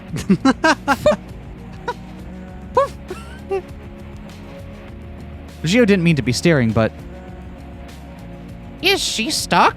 Do you need a hand? Gio squeaked. Seema stopped. Seema? Seema? We're just gonna go with Seema. Stopped moving. Yes. Gio awkwardly laughed. I'm good with spacesuits, so... Gio stepped closer to her. Tail seals can be tricky, can't they? Not that I really know, since I don't need one like this. I've just got a tiny little floofer. Gio crouched behind her, gingerly placing her hands on the tail seal. Do you want to say the line? Don't touch the tail so casually. There we go. It was normal for people to help each other with suits, and there were plenty that were difficult to put on without assistance. But still, in this situation, the twist of Gio's trembling hand, the seal came off very easily. Was it hard for her because it was behind her back? There, all done. Without a word, Seema pulled off the tail covering before reaching for the seal below her neck. Hey! I suppose I should thank you. No, it's nothing. All I did was unclip it. Looking at Gio for the first time, Seema's face twitched, her head tilted curiously. Come here for a moment. Huh? Gio did as she said, inching closer to her. Seema leant over her, lowering her eyebrows and examining her face. Gio held her breath as Seema's burning magenta eyes scanned across her, a dark scowl forming on her face. Her detached presence had dissolved entirely, and she glared down at Gio as if to size her up. Are you? Seema began to murmur. Am I what? Gio stood frozen in front of her, but no response came. When Gio opened her eyes, Seema was turning away. Forget it. It's nothing. Huh? What? Like a storm that passed as quickly as it arrived, Seema returned to her languid, disinterested self. Gio held back a nervous laugh. From start to finish, what was any of that bizarre exchange? Oh, I look kind of cute. Looking at herself in the mirror with her suit on, Actually, I'll just look like a regular bunny. she'd never worn a suit so light and streamlined, though its featureless shape left her felt a bit naked. The sound of Seema showering softly echoed through the room. Her outfit was really cool. I'll have to find something to wear over mine, too. Huh. Meh. How exactly was she meant to feel wearing this? I love the little The tiny little tail on the back little of the tail. spacesuit. Boop. Gotta have a little pomp on the spacesuit to fit it. Yep. Because it's too much to crunch in there, and you don't want, 'cause Yeah. that'll hurt. But it's also like, it doesn't need like a seal because, because it's not that big. So it's just like a little poop.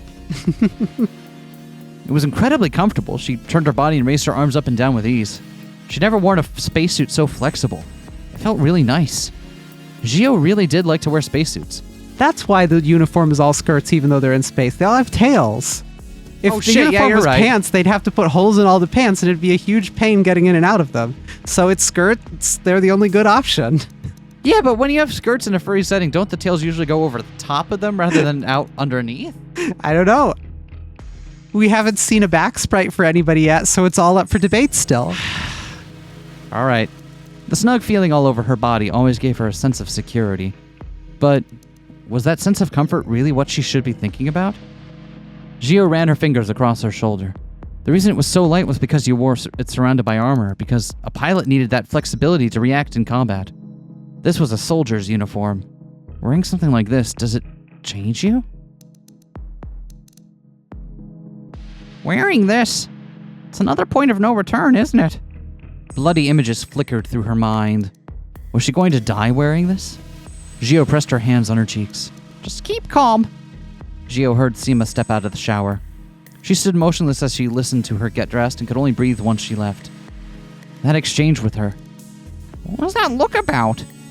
People are paranoid about spies and all that nonsense, but it felt different. It's like she was looking for something. Something deep inside of me. Just what did I look like to her?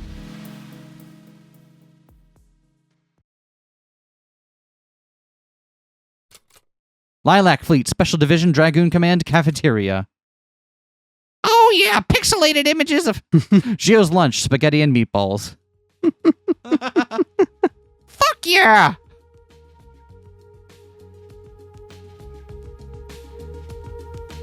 Gio sat slumped over a cafeteria table, gazing into her meal. Foofy lay asleep on the table beside her. With the excitement of everything wearing off and nothing left to do, her body felt incredibly heavy. It had been a long time since she last experienced gravity. God damn it, speaking's hard. Who would do this? Who does this to themselves? It wasn't her first time, but it still felt strange that she could walk. Kids in the past had to learn that, didn't they?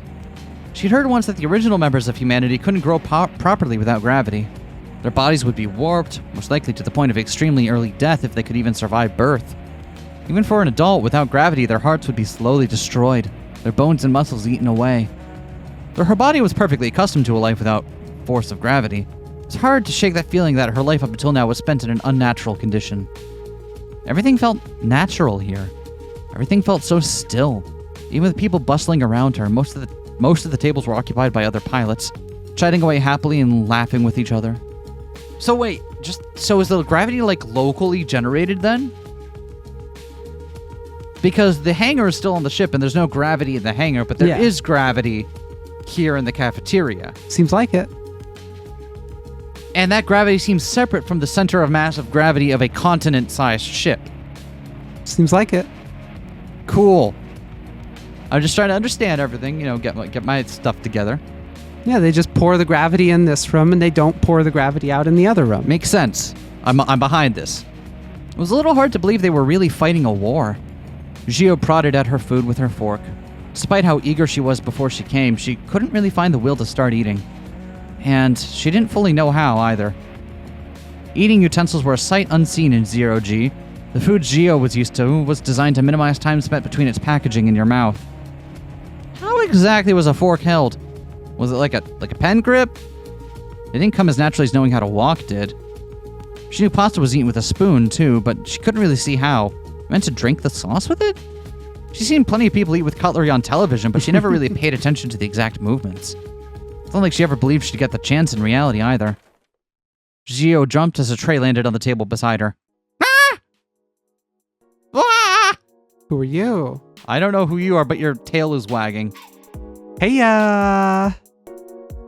It gets her own theme.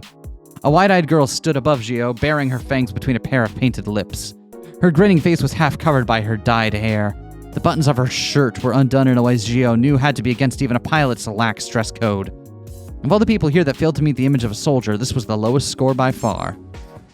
Hi. She does make a squeaky toy noise. Hi. Gio weakly responded. The pointy-eared girl flopped onto the chair opposite Gio. You smoke? What? I do, yeah. I don't have any on me, though. Rip. Anyway, you're the new girl, right? In Susie's squadron? Huh? Yeah? We're comrades then. I was told to look for a pink-haired bunny. Oh! You can just call me Gio. That's a cute name. She grinned, holding a fry to her mouth. I'm Ayane. Ayane's lunch, bowl of fries with tomato sauce and seemingly nothing else. A big mood. Right. So, how'd testing go for you? Okay, I think. I had pretty bad headaches for a while, though. If that's all, then lucky you. Ayane sneered. I felt like I was gonna die. Gio fidgeted with her fork. I'm still not used to the whole neural connection idea. It's hard to believe I'll just be able to fly. You'll be fine. Probably. Aren't you gonna eat? Yeah. Once I figure out how. Gio anxiously balled a fist around her fork, leaning over her plate. Ayane watched her from across the table with a smile. Am I doing it wrong? Ayane held back a laugh. You look kinda like a little kid. Hey. Sorry, but it's really cute. How come she's the first one who gets a very, very visibly flapping tail? You like to wear your emotions on your sleeve, don't you? Gio pouted, jabbing her fork into a meatball. She could manage this much, at least. As she began to taste it, her eyes lit up in amazement. This flavor, this texture. Oh my god, this tastes so fucking good. I think this is the nicest thing I've ever eaten. Really? Ayane seemed genuinely surprised. Cafeteria spaghetti? Is food that bad in the fringes? I guess? It's pretty obvious where I'm from, huh? Don't worry about it. Most pilots are the same as you. Gio looked down to her dish. I see. Ah! Personal space! Personal space! Ayane scooted around the table to sit beside Gio. Here, Ayane held her hand above Gio's. I'll show you how if you want. Sure. Does this mean we're girlfriends now?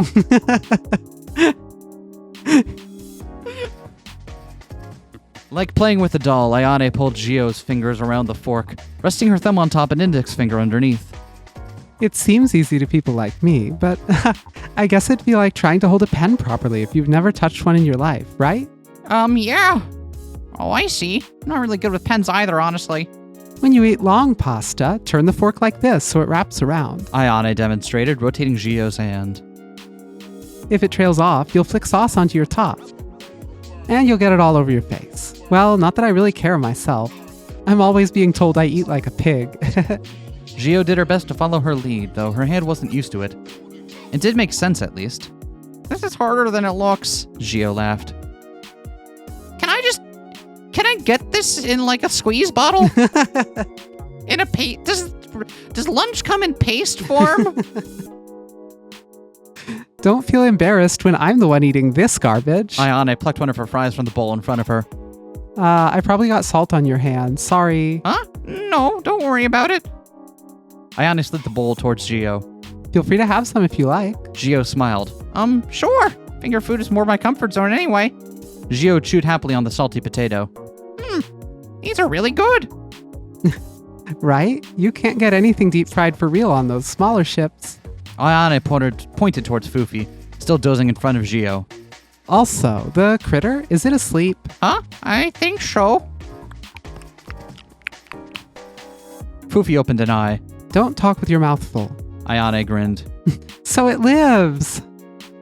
I'm Fufi. I'm only half asleep. I'm absorbing the passive electricity in the air. Ayane grabbed Fufi by her arm, holding her up and examining her. Aren't you cute? Ayane narrowed her eyes, a devilish smile forming on her face. You don't see many plushies around here. You're well made, too. Early model by the looks of it. Probably worth a lot, huh? Hey, I'm not for sale. But you belong to Shio, right? I made a promise to look out for her. Ayane stuck out her tongue. How romantic. Gia reached out and patted Fufi's head with a gentle smile. She's been with me forever. Can you little guys eat? I want to feed you a chip. Unfortunately, no. I want to feed you a chip. Can I try anyway? You will be fed a chip. This is just a warning that this is going to be happening in your future. I wish you could try the spaghetti.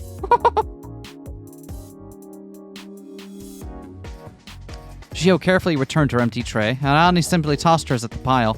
They'd finished eating together, but Ayane was still hanging around her. Hello, can I help you? Gio held her fingers together, stuttering. So hey. I'd really like for us to be friends if you wanted. Ayane gave a long exhale. You know, it's a little sad to ask like that. What? Oh no, I'm sorry. I just meant since we're in the same squadron, and... Ayane laughed. I didn't say no, you weirdo. Come on, you can buy me cigarettes. Oh, is that what friends are for? Exactly. Okay. Gio anxiously followed behind Ayane as she led her through the halls with a self-assured stride. The thick scent of perfume trailed her. Another thing Gio wondered if the pilots were really allowed to wear.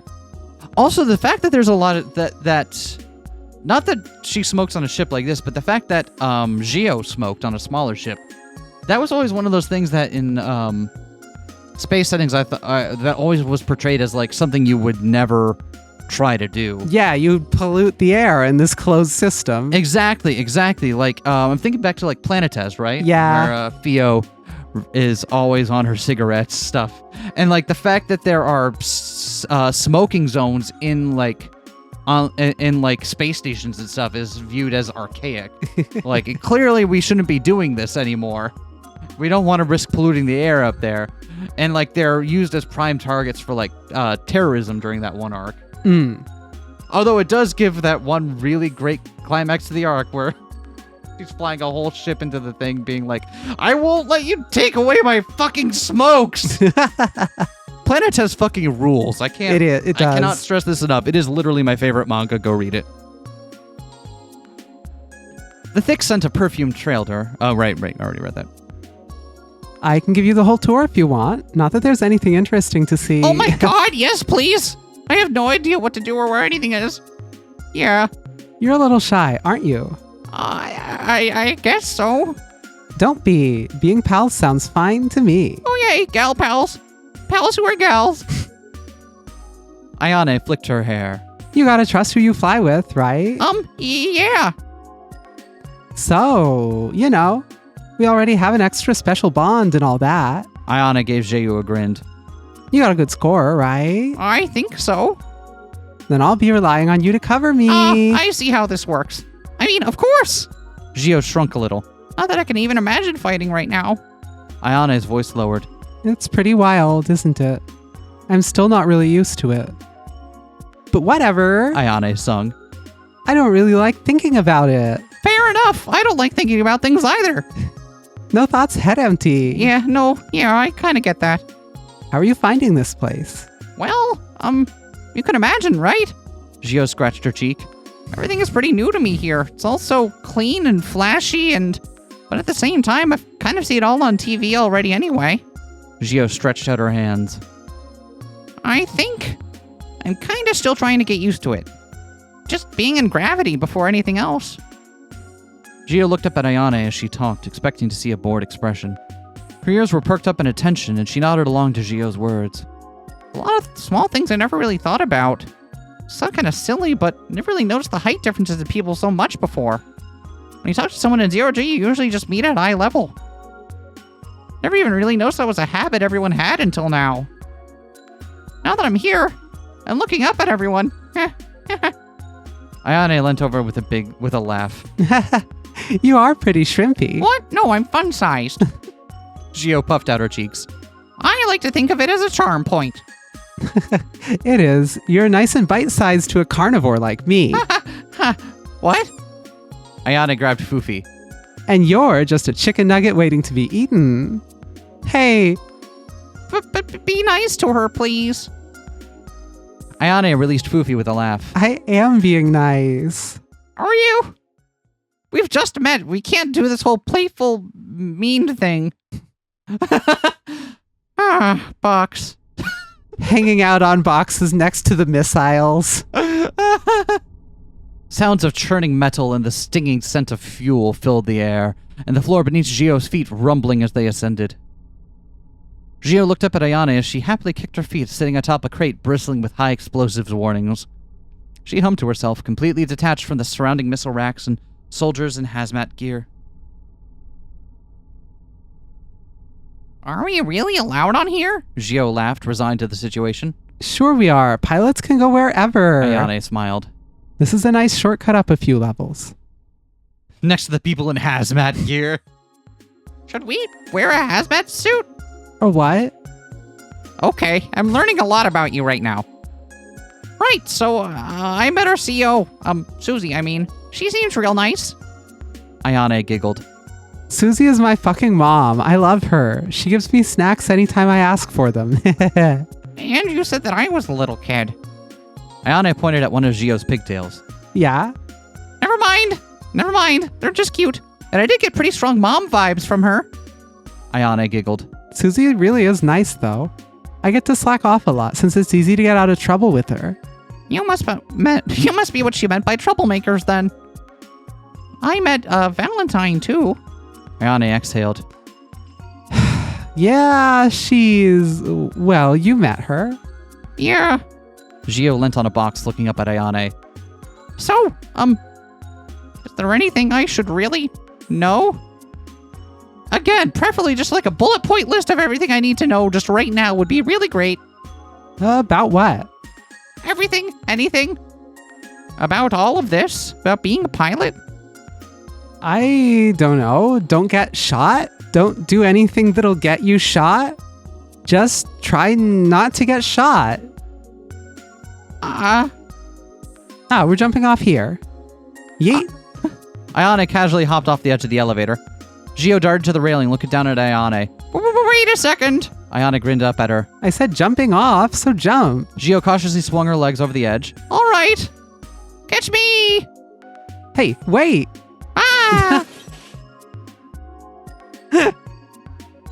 Listen, I'm not used to this whole jumping thing. Gio and Ayane both laid sprawled out on the floor together, rubbing their heads. Gio fretfully looked up at Ayane as they both sat up, but where she expected to be met with a scowl, Ayane burst out laughing. You really are something. Hey, I'm so sorry. Ayane sighed, wiping a tear from her eye. It's all good, all good. Just warn me next time. I thought I did. Foofy fluttered down and landed beside Gio. Are you two all right? Emotionally? No. Ayane patted Foofy's head. We'd be better if we had cute little wings like yours. Really though, you okay? Ayane looked at Gio. Huh? Gio rubbed at her knees. I'm fine. Good. Ayane flicked open a compact, examining her makeup. Gio gave an awkward laugh. You look fine, I think. Ayane stood up, holding out a hand for Gio and pulling her to her feet. You owe me more than a few cigarettes now, I think. Ayane laughed. Yeah, sure. You really ought to be more careful. Foofy whined. Yeah. Keep closed, door for emergency use only. Keep closed. Emergency use only. Hey, are we really meant to be back here? Just ignore it. Checking in and out is a pain. Okay, I feel like I'm learning all the wrong lessons from you. What? Wait. Don't doors like this usually have alarms? Ayane made a snipping motion with her fingers. It used to. Don't go telling just anyone about this, okay?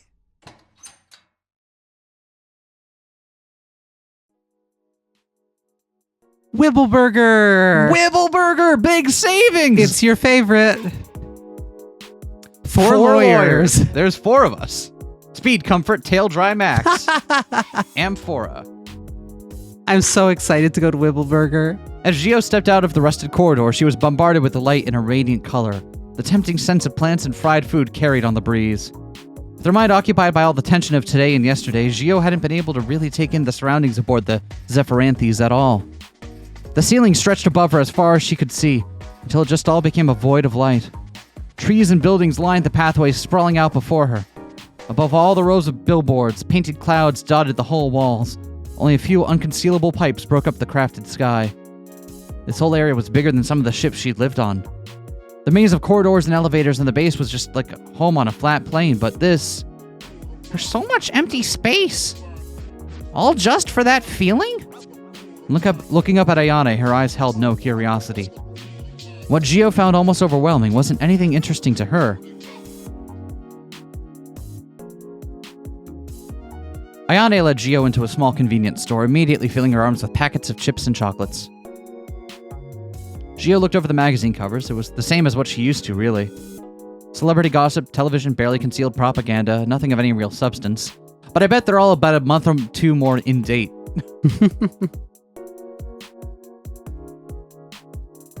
Your usual? The elderly cashier asked Ayane, holding up a pack of cigarettes for her. Mm-hmm.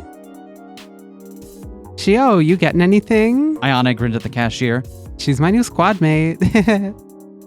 Gio pointed to a pink-colored box of cigarettes behind the glass.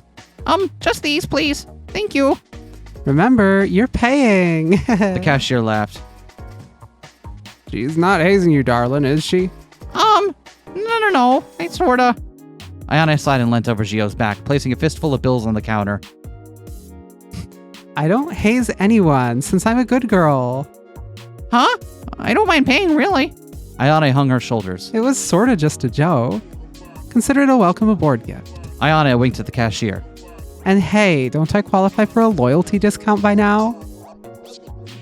You can take a free government newspaper.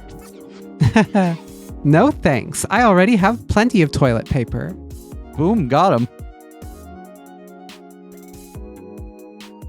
I'm surprised they still print things like magazines. Yeah? Although I guess it does speak to something like that, like... TV is one thing because it takes up... It's an expression of richness, and the end result isn't something that takes up space and resources to distribute. Mm-hmm. Right? But magazines are periodicals. You have to keep printing new ones, and those are on paper, which presumably is harder to get. That, like, having disposable things like that truly seems to be an expression of Decadence. decadence, yeah. Luxury. Ayane lit a cigarette the moment she walked out of the store. Gio mimicked her, putting a pastel pink cigarette in her mouth. Her hand reached into an empty pocket. Oh, I don't have a lighter on me. Ayane tossed Gio a shiny metal lighter. Here. Thanks. Even fire burns differently here. Gio took a satisfied drag from her cigarette. She hadn't really thought about it all today, but she always leant on cigarettes when she was working. She exhaled. Something in the corner of her eye stopped her in her tracks. She'd seen these before. Plenty of times. She even had a few as a kid. But... SD Strawberry Dragoon on sale now! Gio stood before a hobby shop, staring with her mouth open at the poster beside the entrance. They really sell those here? Ayane turned back to her. Model Dragoons, they sure do. I mean, here. Gio protested. Isn't this kind of... Stepping back as the door opened, Gio flinched when she noticed the kid walking out and was staring up at the insignia on her shoulder. Ayane grinned and flashed the kid a peace sign, scaring him off. They love us here. It's pretty annoying. Gio chewed on her cigarette. Never really thought about any of this. Oh, furries taking cool drags off their cigarettes. Furries, cigarettes, and diapers, the video game. Oh, a video game that is finally remembered that smoking makes you cool. Wait, no, that also in Gungeon. Right. And Enter the Gungeon, smoking makes you cool. Every time you smoke, it literally raises an internal stat called coolness.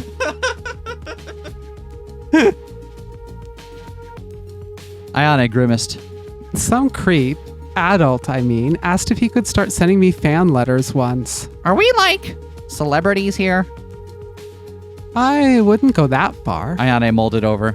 I like how she's immediately gone from, like, flustered to, like, very aloof looking as soon as she's got a cigarette. What is it about holding a cigarette that makes you look aloof? I've never really interrogated that part of how I perceive the world around me, but holding a cigarette seems to immediately make someone look much less anxious, much more aloof, and over the things around them, right? They feel less anxious because they got their nick fix. Yeah, okay, fine. That actually, you know what? There we go.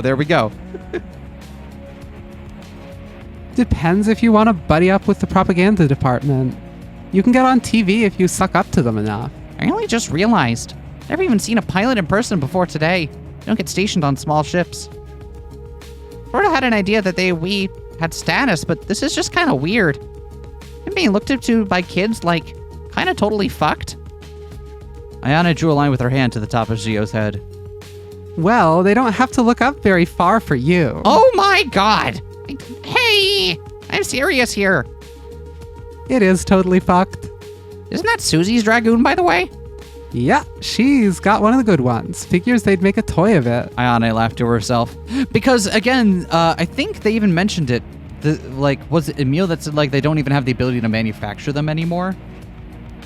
And, a lot of the parts from Gio's were reclaimed, right? Yeah. Or reused. So it could be the fact that they just don't have a lot of them to go around anymore. Yeah. Either they don't remember how to make them, or they're only just using the ones they have until all the bits give out.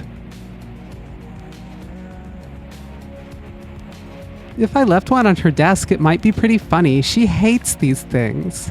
Good ones, huh? Here's a little military secret we aren't supposed to know about. Dragoon parts are secretly graded. Better scoring pilots get better parts. Though, you can tell that pretty easily from the flimsy piece of shit they make me fly in. Huh. I'm just gonna take a moment to... Okay, I've processed that. However, I'm currently smoking, so I feel nothing. Don't worry, you got a good one too. You might get a toy pretty soon if you fly it well. I want one with a little figure of you and Foofy to go with it. Gross. Foofy, do you want to drag? Can the androids smoke? Do androids smoke? Do androids smoke electric cigarettes? There it is! There it is. There it is. Title. All right. Title. There's your title, SK. Sitting under a tree together, Ayane watched Gio as she ran her hands through the grass. Does it feel nice? I guess. I mean, it's not like I've never seen a plant before. Gio pondered. Can't tell if this grass is real or fake, though. Ayane laid out all her bags of snacks. Here, help yourself. Your little welcome party. Thank you. I don't know what to try first. Ayane giggled. I love potato chip, corn chip, all varieties of chip. Oh my god! All the snacks are chip! Gio watched Ayane greedily pick from each bag. Parts of Ayane reminded her of the girls that would bully her.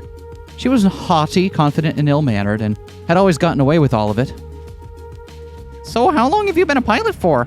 Ayane looked up, counting with her fingers. Like 7 months, I think. That's not very long. Oh, God. Things are pretty relaxed here, aren't they? Sure are. Ayane smiled. Outside of drills in class, until we get our marching orders, pilots can do whatever they want, and we still get a big fat paycheck.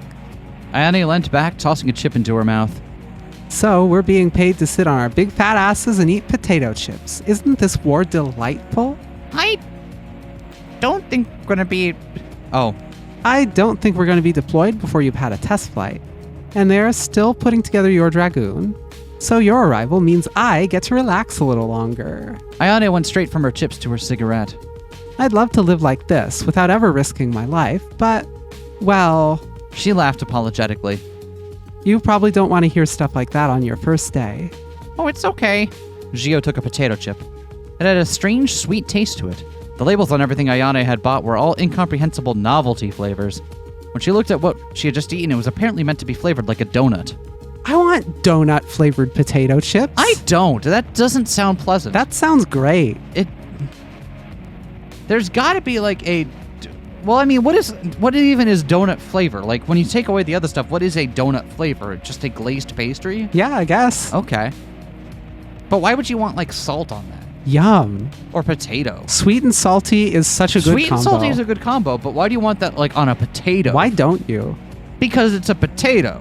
Have you ever had a chocolate-covered potato chip? I think once, and then I wanted to rethink everything about my life. It's because I was good. like, I guess it's not too far removed from like, I like chocolate-covered pretzels and stuff like that. But then like, there's a gustatory difference between a chocolate dip and then an artificial donut flavor. Heavy air quotes around donut flavor. The potato chip is a neutral vehicle. It delivers saltiness and crispness. I disagree that it's neutral. I think we just have them so often that we think of them that way. Okay, agree to disagree. I feel the That's not same what I about said. I feel the same about French fries, by the way. French fries, I agree even less on. I think potato chips you could maybe argue because at the end of the day, a lot of them can get very thin and have almost no taste beyond the salt to them. But French fries are like unavoidably potato. I would never have a chocolate-covered potato French fry. I would. I wish I'd you have could one try right these. now. Gio smiled at Foofy. Just for that, the next time we get potato chips, I'm not potato chips, the next time we get French fries, I'm getting Nutella, and I'm warming it up in the microwave, and I'm going to eat the French fries dipped in Nutella. Call your bluff. You never eat French fries. I do eat French fries. No, I eat French fries. You steal some. That's correct. I eat the ones that you order. That's all I have to do is never order French fries again. Got it. Foofy gave a disinterested smile. Yeah. Foofy wants to eat. The things Ayane said had probably only made Foofy feel worse. She wasn't as adaptable as Gio. She'd probably seen a lot today to dishearten her. Gio tried a different flavor of chip. It tasted fairly normal at first, but had a peculiar aftertaste. This was apparently meant to be like beer. I have had a beer-flavored potato chip. It was meh. But see, like I feel like that's the best you could expect for with a lot of these would be meh. Potato chips are good for delivering like a very interesting range of like savory flavors. And flavory flavors. But no. I don't like it, but salt and vinegar potato chips clearly work well. Like you could there's a whole range of different savory things to put on potato chips that are perfectly capable of working in tandem with the potato base. Beer is not that. Just have a beer. Just go. In fact, Beer is kind of savory. Go. We've got beer. I want a beer now. Okay, we can do that. All right. Vivian's on the one closer to the kitchen, so she's going to take off her microphone and go get me a beer now. Just to prove a point. The point is that this would taste terrible. She's arguing that it's fine, but also she's not on the microphone anymore, so you actually can't get to hear her. Thank you, Vivi. Now. I see. It was a well-orchestrated plot to silence my inconvenient truths. Take a sip of that and tell me that would taste good on a chip. Yes, it would be fine. I heartily disagree with you. But then again, I'm the one who's got the beer now, so. I would have a potato chip right now after having a sip of it, and the flavors would meld together in my mouth, and it would be We fine. don't have potato chips. We have octopus balls. That's true, with containing no octopus. Keiichi would be proud. Yeah, it's not real takoyaki. It's like fake octopus ball snacks that were at the mart, and we're like, why? What do those taste like? The last 2 days felt completely frenzied, but it wasn't a wholly different to her new life in the past. Especially when she started a new job. It was getting to sit down like this and relax afterwards that was new. And like Ayane said, she was being paid to do it too. Without having to do a thing, she would make in a week what that old lady selling cigarettes would make in months. It was impossible to internalize that this, all of this, was her life now. Almost being torn apart without anyone even noticing. Being able to laze around like this without any consequences. All of it was so contradictory. The wound on her shoulder itched. How did it weigh up? She'd been injured before and never gotten anything from it. Was being here worth that bit of pain? She thought she had to work hard and figure something out to get there, and all that hard work got her was pain, humiliation, and debt. She'd take a job for a few $100s, and all of it would just go right back into suit repairs or paying off bills. Her savings never increased, nor did her qualifications or experience. No matter how hard she worked, no matter how long for, it never could have brought her here. Hard work was completely worthless.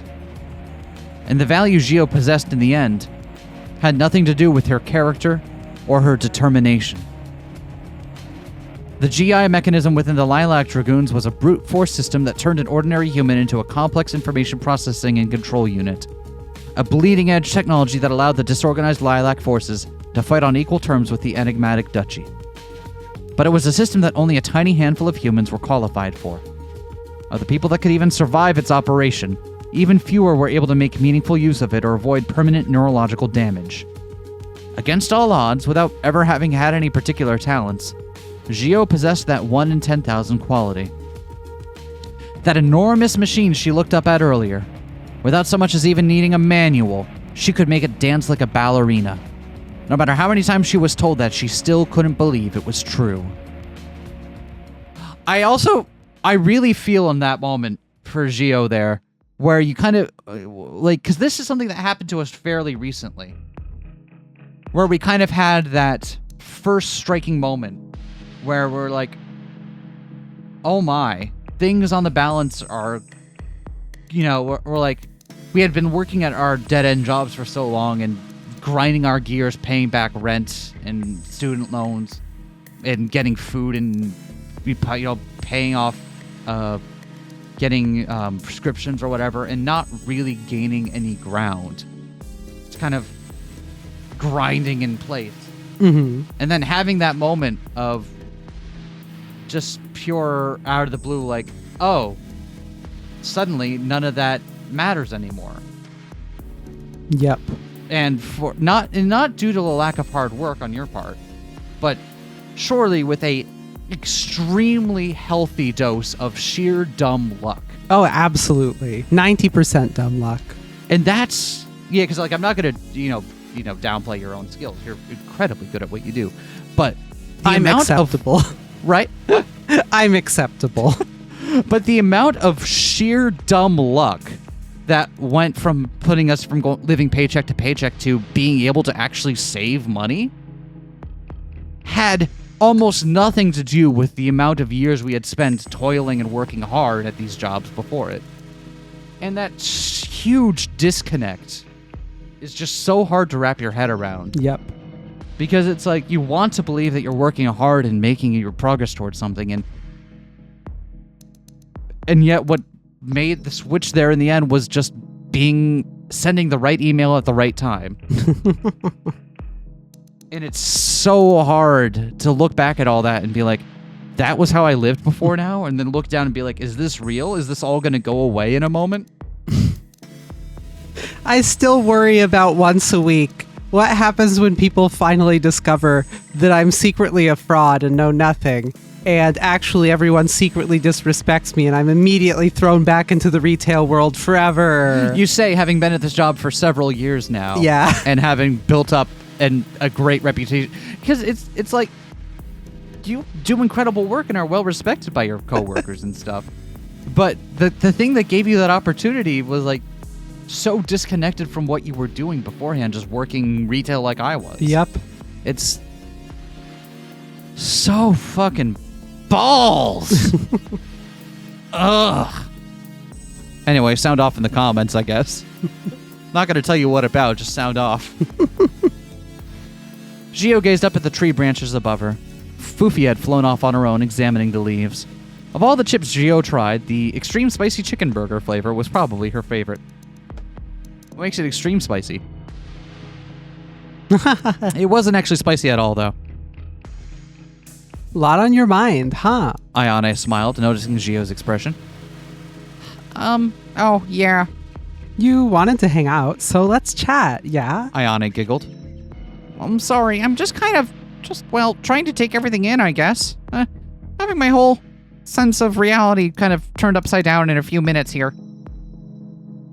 Thinking too much is poison, especially here. Ayane pointed her cigarette at Xiao in accusation. All right, no thoughts that empty. Xiao laughed. Oh, yeah. I don't know what to talk about, though. Ayane crossed her legs, reaching for another bag of chips. Well, just say what's on your mind, then. Okay. Everything here it all just feels a little too good to be true, but At the same time, I'm scared, too. Gio rubbed her face. Sorry. I didn't mean to drag things down. It's okay. Ayane shrugged. Even if you weren't a pilot, it's a pretty crazy move, right? I do okay in zero gravity, but if I had to... Oh. I do okay in zero gravity, but if I had to move to a ship without any... Ayane laughed a little at her imagination of it. All things considered, you seem to be dealing with it pretty well, I guess. So she thinks Gio was worried about the gravity. Gio nodded. Yeah. I'm not used to jobs I can slack off on either. She leant forward, clutching her knees. Is there really nothing we should be doing right now? You know, if you got time to lean, you got time to clean. Ayane took a long drag. There's all sorts of things you can volunteer for if you want, but I wouldn't bother with any of it. I couldn't care less about the war effort, doing my part, or any of that shit. I mean, we've already lost, right? I just want to enjoy myself while I can. We've already lost, right? Is that... This is our first indication we're kind of getting of what they feel about the war. We've already lost, right?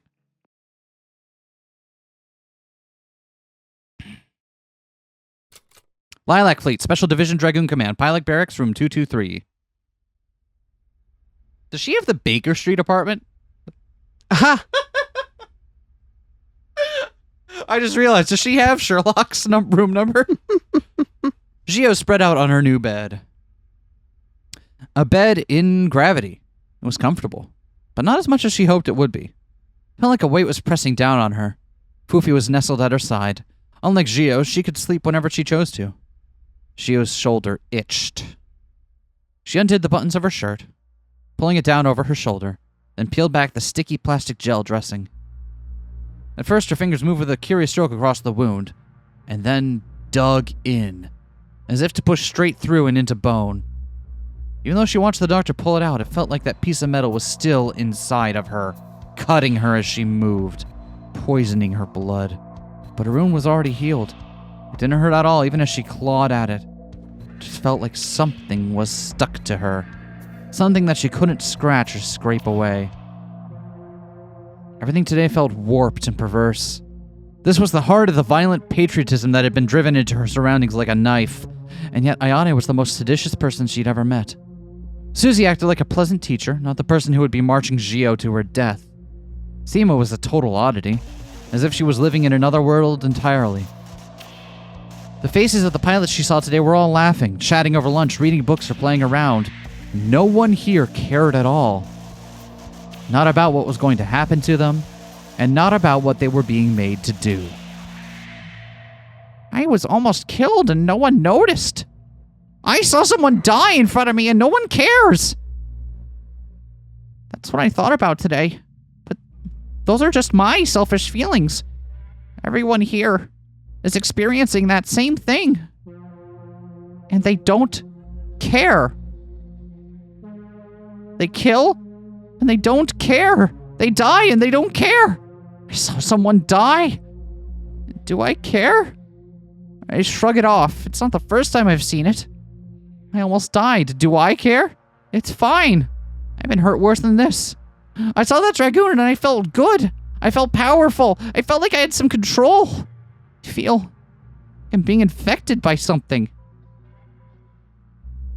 The attitude you need to survive this place. Those other pilots are all normal and remarkable people just like me. The special quality that lets you be a pilot doesn't come with anything else. Doesn't mean you're cut out to be a soldier. Doesn't prepare you for anything, and they're all forced to keep doing it. No matter how I feel, I'll be forced to do it. Do I really care either way? Am I really going to survive this? The Duchy of Lucia. I see. Lucia? Taking a look at the other side of the war, I see.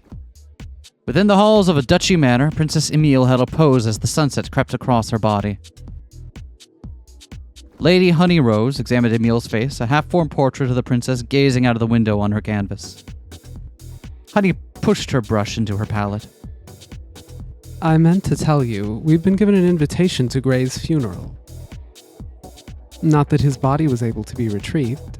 Emil scowled. Ugh, do we really need a service for that cretin? Leading a pointless attack on the Lilac and losing half his men. Endangering the crown princess? Moi? And then dying like a dog without so much as getting a single swing in. Emil sighed. His family is finished.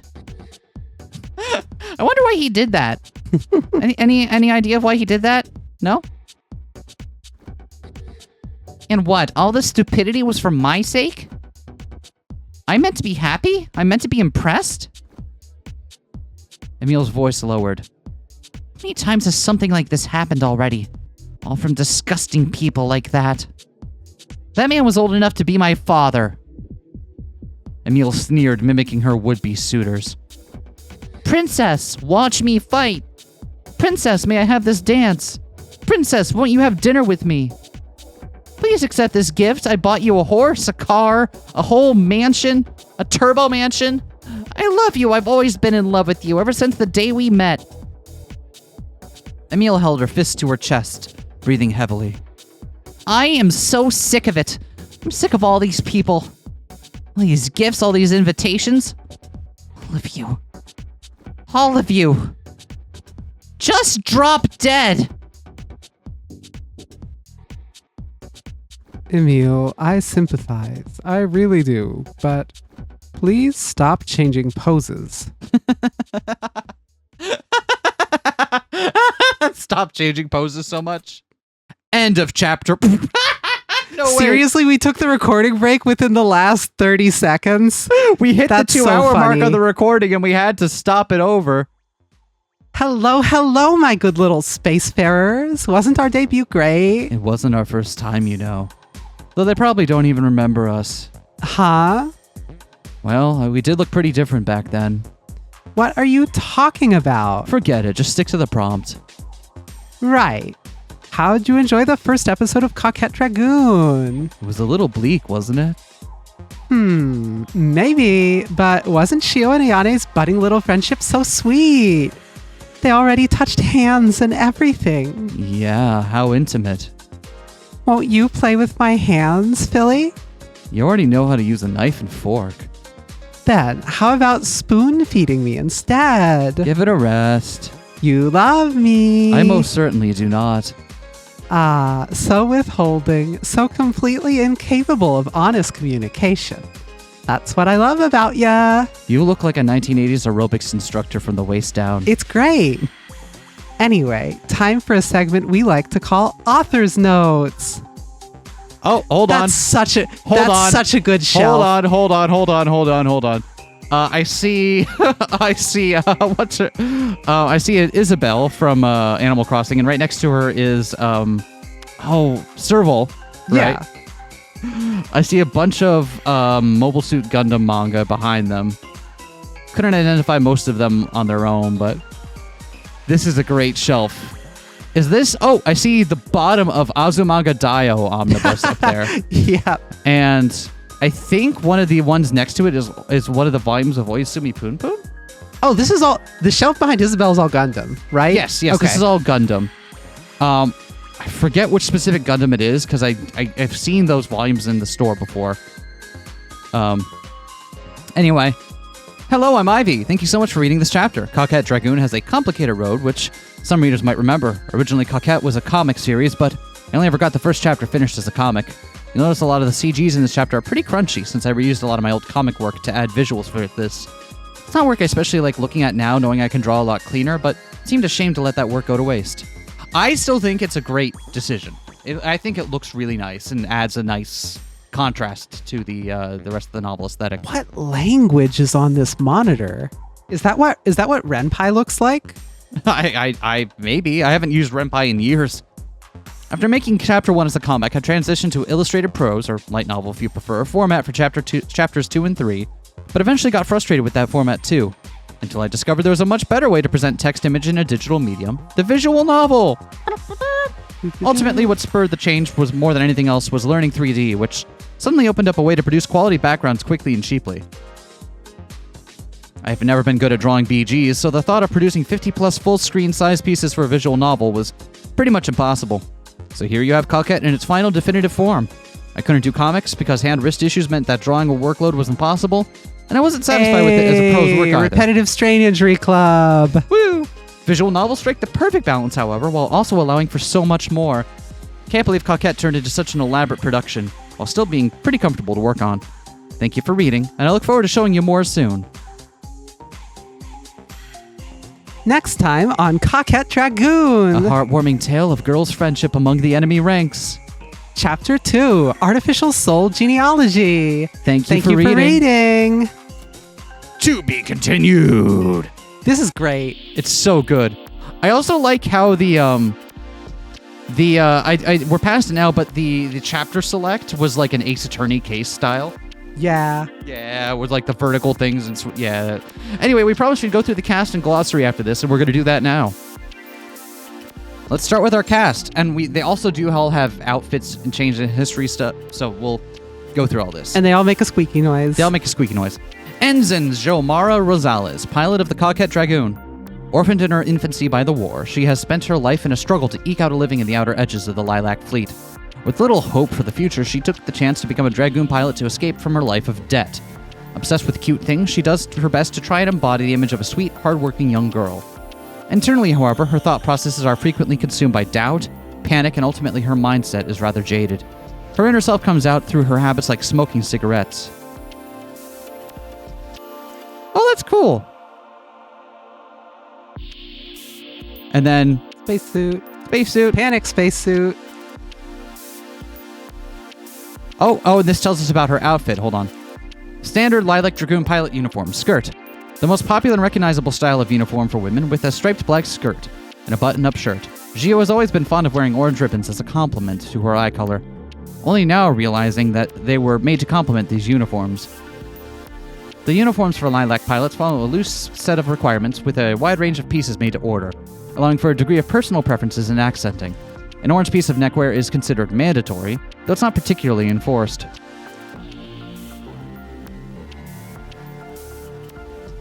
Oh wait, hold on. No? Not gonna... Okay, that's fine. Lilac Civilian Safety Suit. A standard safety spacesuit for civilians legally required for passengers of unarmored shuttles and small transports. Suit designed solely for passenger safety, equipped for self-repair functions, and a distress beacon. As a safety suit for civilians unqualified for spacewalks, it only comes equipped with automatic internal dampening to protect against impact, and has no function whatsoever for independent movement.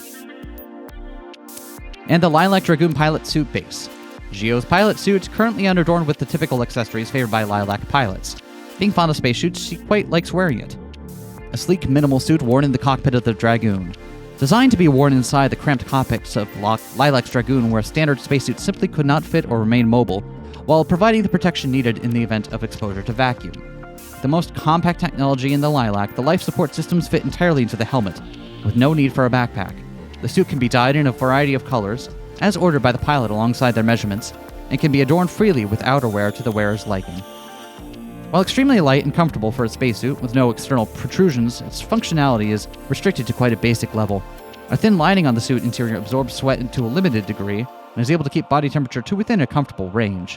While perfect for brief sorties, it's rather unpopular in extended use. Conditions within grow humid, the air produced by the compact recycler quickly grows distasteful, there is no internal food or water supply, nor does it have any functionality for waste management aside from disposable undergarments that most would rather not be referred to as a diaper. Most Lilac pilots prefer to fly with their helmets stowed or visors left open, entrusting themselves to the airtight cockpit of their Dragoons. Bold. Oh, and we get a history for her as well. Chapter 1 arrived aboard the Lilac Fleet capital ship Zephyranthes as a newly enlisted Dragoon pilot, meeting her new squad mates Ayane, Seema, and Susie, scared out of her mind. And her stats. Secondary species, rabbit. Image color. Oh, nice. Type, cute. Aspect, steel. Alignment, true neutral. Sign, Pisces. Height, 149 centimeters or 4'10". Woo, that's tiny. Pilot compatibility score, 78. Likes plush toys, tight clothes, and weighted blanket. Yep. Weighted blankets, being patted on the head, being told she's doing a good job. Dislikes older men, being talked down to. Favorite food, meatball. Hobbies, used to write. Oh, and she's got so many stats. Wow. That's so this many. This is better than Fate. This is better there's than more Fate. There's more stats, so it's a better game. Mm-hmm. Adaptability is A rank, cunning is C, determination is S+, Tactics is a B rank. Passion is C-. Pain tolerance is A+. I don't want to learn the story behind that. Observation A-. Luck? Charm C+. Libido B. Shame S. Trust D. Fun B. Hope D. Fear A. Bladder control D-. Why is this? I understand it's a part of the setting, but it's weird to keep coming back around to it, right? Right? Seems normal. All right. You get to read the next one. Ensign Ayane Midorikawa, pilot of the Lace Dragoon, an overly honest, trendy young woman born and raised in the Lilac capital. Her reasons for becoming a pilot are seemingly unknown to even herself. Freely criticizes those around her, though by the same token, she gives out praise with the same frequency. She has a strong sense of freedom, ignores rules she doesn't like, and is happy to abuse her position over trivial matters. Self-destructive tendencies arise frequently, and sometimes she will cause trouble just for the sake of it. Really, though, she has a pretty soft heart. Uh-huh. Does she?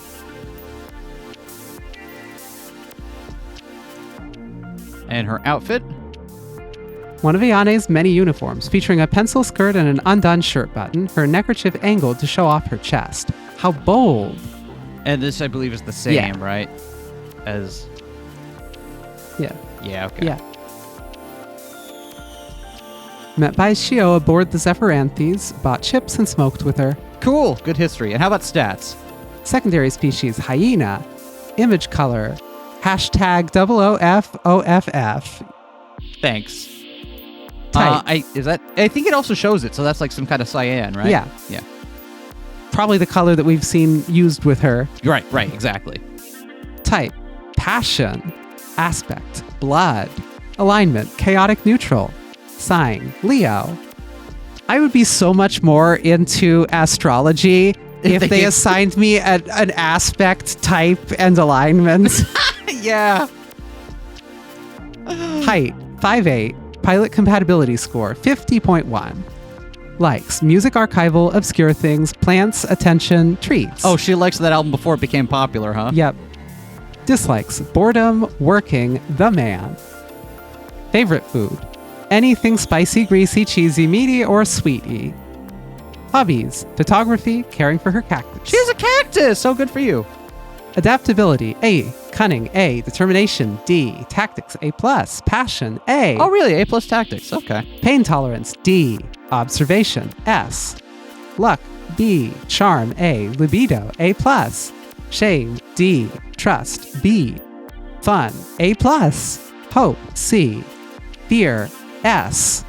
Breast, question mark? Unknown breast ranking. She hides it well. But she very much doesn't. Do you want to read as Yeah. well for the characters? Yeah. Lieutenant Susie Fox, pilot of the Strawberry Dragoon, the gentle squadron commander who acts like a school teacher. Calm in all things, she approaches her duties with diligence and care. She treats her subordinates with an unusual warmth for an officer, acting as both their counsel and their leader. A workaholic by nature, she can always be found behind her desk writing reports.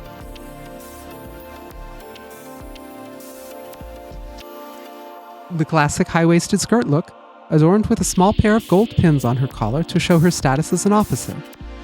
Cool. Chapter 1, met by Zio aboard the Zephyranthes, made a very positive impression. And what are her stats?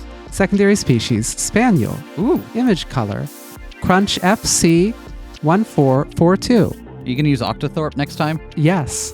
Type, passion. Aspect, thermal. Alignment, lawful neutral. Sign, Libra. Height, 5'8". Pilot compatibility score, 68. Likes, dutiful people. Dislikes, girls with dyed hair who don't do their job and ignore all of the rules and are constantly making a mess I have to clean up. Who could that be? Favorite food, coffee. Hobbies, I don't have time for anything like that. Oof. Adaptability, A. Cunning, D. Determination, A. Tactics, A+. Passion, B. Pain tolerance, B-. Observation, A-. Luck, C. Charm, B+. Libido, D. Shame, D. Trust, C. Fun, C-. Hope, B. Fear, C. Rest, E. Oh, no. Oh, she also made a squeaky one. Yeah, everybody gets a squeaky sound. Yay! Major Seema Valentine, pilot of the Honeybee Dragoon. The mysterious ace pilot of the Lilac Fleet. Quiet and standoffish, little is known about her other than her terrifying combat record. Okay. Seema's vibrant pink and yellow suit adorned with some curious decorations on the chest. With her withdrawn personality, one can't help but wonder what her thought process is like in choosing such eye-catching garments. And that's the state. Yeah. I didn't notice it before because there are different. One is a pinned flower and the other is a pinned ribbon right over her breasts. Yep. Chapter 1, killed Gray with a lance through his cockpit. Met Shio in the lockers, seemed to show no qualms about being half-naked in front of her. Spoke rather cryptically. And what are her stats? Secondary species, squirrel. Image color, Octothorpe FFF940. Type, cool. Aspect, lightning. Alignment, neutral evil. Sign, Virgo. Height, 6'0". Pilot compatibility score, question mark. Likes, question mark. Dislikes, question mark. Favorite food, question mark. Hobbies, question mark. I wonder if she's like the thing with her, she's going to be one of the people who doesn't have a pilot compatibility score and is just raw dogging the whole thing. Like, just knows how to work it. Adaptability, B. Cunning, S+. Determination, E. Tactics, C+. Passion, E. Pain tolerance, C. Observation, A. Luck, E. Charm, E. Libido, D. Shame, B. Trust, E. Fun, E. Hope, E. Fear, E. Unpredictability, S+. Yeah. Well, she doesn't have dark hair, but she is the long-haired, kind of silent, mysterious type. So, 2/3 of the trope, we'll take it. Who else we got here? Foofy! The lovable android companion of Shio's. Sweet. Do you have any other outfits? Completely nude, how erotic. Nice. Chapter 1, arrived alongside Shio, does not seem to approve too much of the surroundings. Stats! Image color, #FBC9FF. Type, cute. Aspect, none. Alignment, true neutral. Sign, none. Height, small. Likes, caring for others. No exact height given, just small. Dislikes, being unable to care for someone. Favorite food, electricity. Hobbies, caring for her fur. Adaptability, C. Cunning, D. Determination, C. Tactics, E. Passion, B. Pain tolerance, NA. Observation, B. Luck, D. Charm, A+. Libido, NA. Shame, D+. Trust, A+. Fun, A+. Hope, B-. Fear, A. Squishy, S+. Good rankings. Commander Clemens. Senior officer within the Lilac Special Division Dragoon Unit and commanding officer to Zio's squadron. A cruel, quick-tempered, and aggressive tactician, appointed to a senior leadership position at an unusually young age. Disliked by his subordinates and frequently causes friction with the senior Lilac commanders. I don't know about his outfit. The Lilac Fleet officer uniform. A severe charcoal-colored ensemble invoking the uniforms of naval officers in eras past. A large cap gives an imposing impression, though with his young age, it comes across as a bit of an overcompensation. History, Chapter 1. Seen aboard the Zephyranthes, functioning as the senior officer to Zio's squadron. Seema is seen reporting directly to him. Okay. Lieutenant Hill. Oh, you were Lieutenant Hill, right? Was I? I guess so. Adjutant to Commander Clemens, a distant young woman, perhaps the only person brave enough to bear her commander's company. Her personal ambitions are yet to be seen. A severe charcoal-colored uniform, evoking the uniforms of naval officers in eras past. Preferring a pencil skirt, she wonders at times if she looks more like an office worker than a soldier. Chapter 1, seen beside Commander Clemens. We don't get any stats for them. Okay, let's look at the Duchy royalty. Oh wow, there's 3 slots left for the royalty in Duchy. Wow. In the Duchy. Emile de Lucia, pilot of the Pegasus Dragoon. Equal parts devilish and childish. The crown princess of the Duchy who cuts her own hair. A woman of stark contrasts, her outward demeanor is that of a cunning and ruthless soon-to-be leader. In private, however, her personality reverts to bitter complaints or childlike playfulness. While she can be seen to be a handful to deal with, you can look at it as her form of affection to reveal her true colors to someone. Possessing the magic of the royal family, her fighting strength is equivalent to that of a battleship. Against her mother's wishes, she takes to the battlefield to observe the situation with her own eyes, hoping to gain some insight into what it will take to win this war once and for all. Her spiteful and hard-to-impress nature places her at a distance from the noble family she will one day come to rule as queen, and despises any and all who proposition her as a suitor. Is fond of Honey for her straightforwardly honest nature, and relies on her as the only sound source of advice she is ever going to hear amongst a sea of platitudes and flattery. Dotes incessantly on her younger sister Cecily, and despises her half-sister Elise. Okay, so Cecily and Elise are going to fit in here as well, probably her mom, right? Perhaps so. Outfit. The Duchy pilot suit. Emile's customized suit, adorned in a simple black and white color scheme. Despite her status as royalty, she refuses to adorn herself in gold or silver. A modern, form-fitting suit worn by the Duchy Dragoon pilots. An extremely high-technology piece of equipment consisting of soft rubber-like material and a thick metallic collar. Designed to be worn at all times by on-duty pilots to allow them to be ready at any time to sortie. Sortie? Sortie. A basic uniform model is mass-produced for rank-and-file pilots in the various Duchy armed forces, while bespoke adorned suits are made to order by the noble classes. The suit itself provides protection from vacuum with total control over body temperature, and a comprehensive self-cleaning function to deal with pilot sweat, dead skin, and bodily waste, effectively allowing it to be worn indefinitely in total comfort. As a small bonus to the fashionably minded, the effects of the suit are, in fact, quite good for the wearer's skin. Great!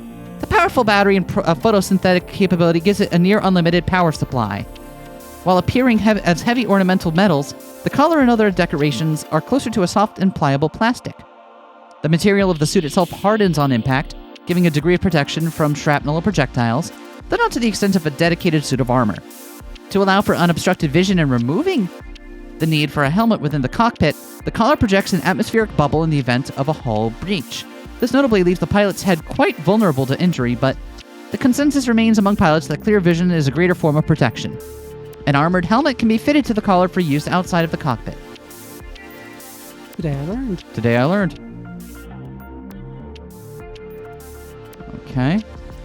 History for Chapter 1. Accompanied Baron Grey on his personal mission against the Lilac and is in no way responsible for his bloody death. Stats. Secondary species, cat. Just cat. We get Cat. spaniels for dogs, but no, just cat. Just Image cat. color, number 9EFCFF. Type, passion. Aspect, lunar. Alignment, lawful evil.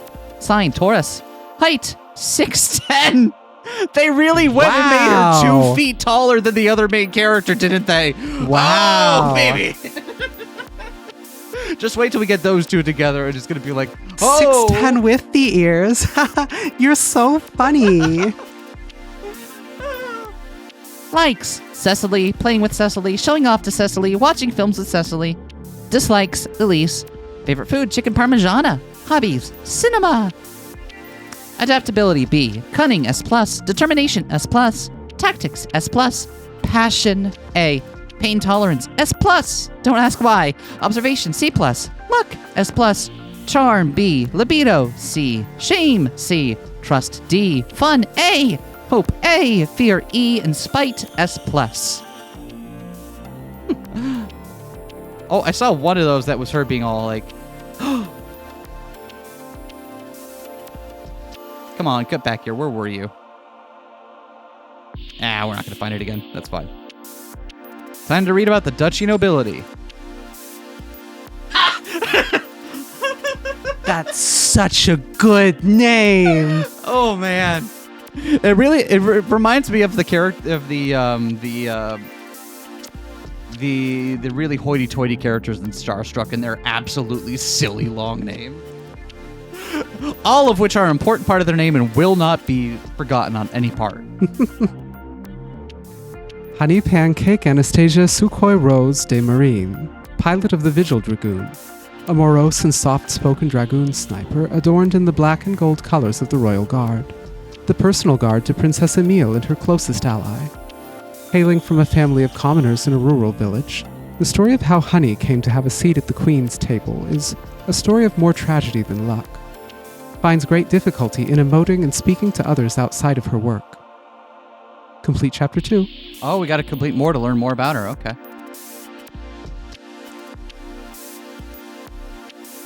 About her outfit. Honey's pilot suit, adorned in the black and gold colors of the Royal Guard. She had no real say in its design, but is content to wear the colors of her role. I see. So whereas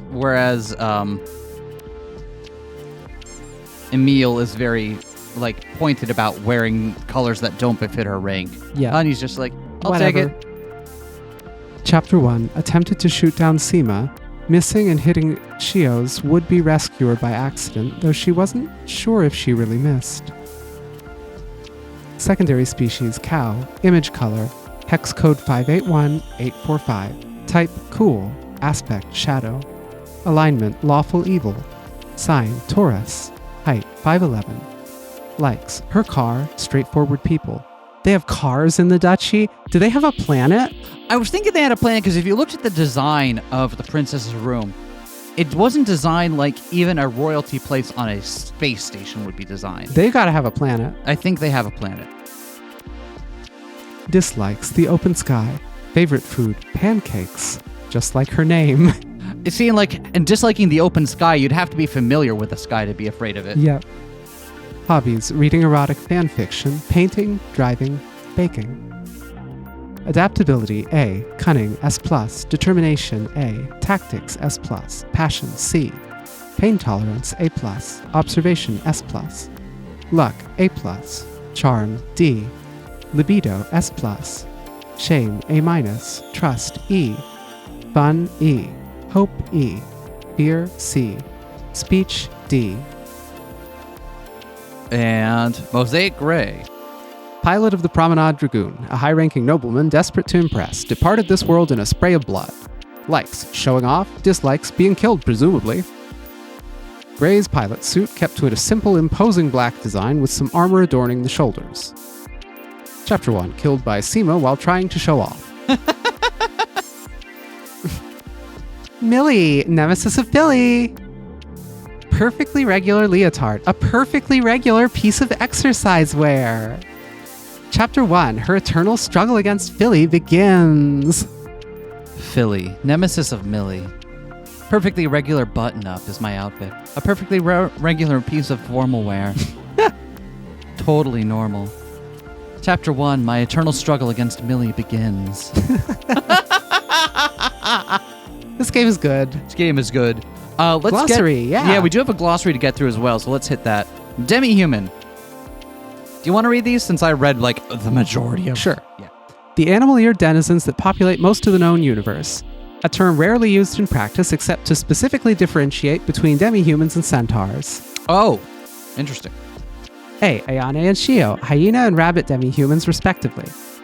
Highly adapted to life in space, they are born with a resistance to cosmic radiation and the negative effects of microgravity. Theorized to have been engineered to survive long periods aboard slower-than-light ships in the early eras of space colonization, they are able to live out an entire natural lifespan in zero gravity without any issue. Additionally, they are born with an animal-like instinct to walk and keep their sense of balance, allowing a spaceborne demi-human to immediately adapt to changes in gravity, even after decades. The animal-like features present in all demi-humans are referred to as one's secondary species, and for the most part purely aesthetic.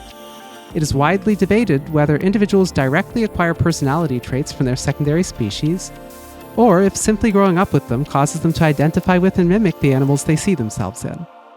A secondary species is inherited in a binary manner, meaning a child is born as either one of their parents' secondary species, without any possibility of hybridization or skipping generations. Little is known as the origin of the secondary species characteristic. Most speculation leans toward it being a remnant of an aesthetic preference at the time of origin, or an attempt to increase the capability of the human body through adopting animal traits. Our furries are scientific. Science furries, they're furries for a reason. FTL, faster than light travel, a lost technology. Interesting. That tells us a whole lot, doesn't it? Okay. GI system. An acronym of no known meaning, likely devised to prevent the name from suggesting anything about the manner in which the device functions.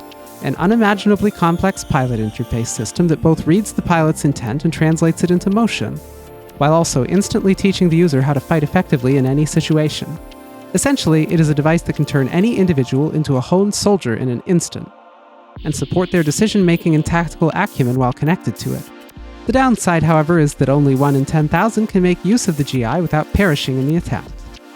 A compatibility score system was devised to categorize each individual's ability to make use of the GI, with a score of 50 being the baseline indicating it will cause no permanent damage to the pilot and can be used effectively. So Ayane is just barely above the cutoff. Each number above this indicates an exponentially rarer individual, with only 1 in 5 pilots capable of scoring over 55. Oh shit, so wait. That means that Shio is a fucking generation class unique. So because we were talking about like 1 in 10,000 isn't really that exceptional, but yeah, holy shit, yeah, that's actually very exceptional for her to have a score in the 70s. Those with a higher compatibility score can draw out more of the system's potential, and are capable of much higher reaction times and complex tactical thinking, and comprise the elite of the Lilac Dragoon forces. So I'm guessing that means that Squirrel Lady is probably exceptionally compatible then. Yeah. Probably even more so than Geo. Dismantling a GI is grounds for immediate execution, and while a Dragoon mechanic is able to perform basic tuning and inspection, only a specialized officer with appropriate security clearance is able to repair one. Generally, they are replaced entirely as soon as they are damaged. So they don't want people seeing what's in there, right? Oh no. Hard read. Oh no, it's people. It's people. The GI, it's a twist we've seen before, but holy crap, it's gonna be people, right? It's gotta be people. Humanity. While none of the existing life of the universe can be referred to as a human in the strict sense, the term remains as shorthand to describe the varying descendants of humanity as a collective whole.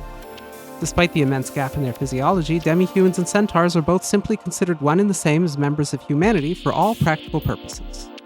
We haven't seen any of the centaurs Yeah. yet. Needle system. An advanced system that allows a Duchy pilot to control their Dragoon, similar to the Lilac GI in that it translates intent to motion akin to a neurological impulse, but is considerably safer and less invasive, lacking the ability to imprint expertise upon the pilot. Complex computer assistance programs aid in balancing, flight, and aiming, allowing Duchy to fight on equal footing to their Lilac adversaries. Is able to transmit sensory information directly to the pilot, which is typically accompanied by a discomforting needling sensation that takes some time to acclimate to. The comments from test pilots coining the term. While this sensation is unpleasant, it does not correlate to any bodily harm, and over time many pilots can simply tune it out. For some, they claim they prefer the feeling as it heightens their sense of alertness in the cockpit. Requires an immense amount of training to make use of. It's considered a milestone for a new pilot to even be able to walk for the first time without computer assistance. Yeah, they have a planet. Otherwise, you wouldn't care about being able to walk in a mecha. Yep. Plushies! Sentient mechanical life forms in the shape of stuffed animals. Friendly and emotive, they integrate into society seamlessly through their desire to help and care for humans. Ooh, we haven't met you yet, Pompelon. Pompelon.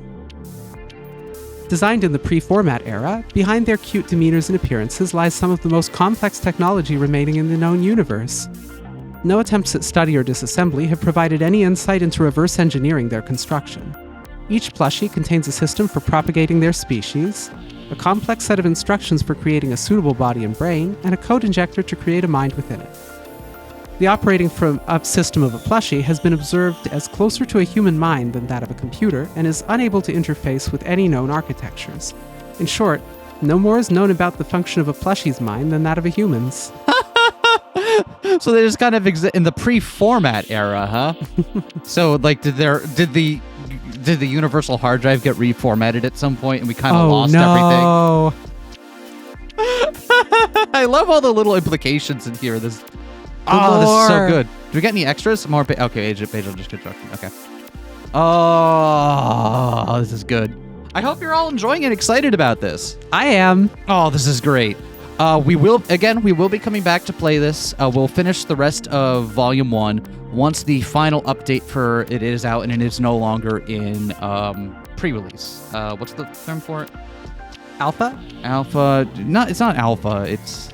I forget what the term for it is, but whatever. Once the full game is finally done and out, we will finish off the rest of it, and we hope you look forward to it then. In the meantime, we left a link to it in the description below, so you can pick it up and read more for yourself right now if you want to.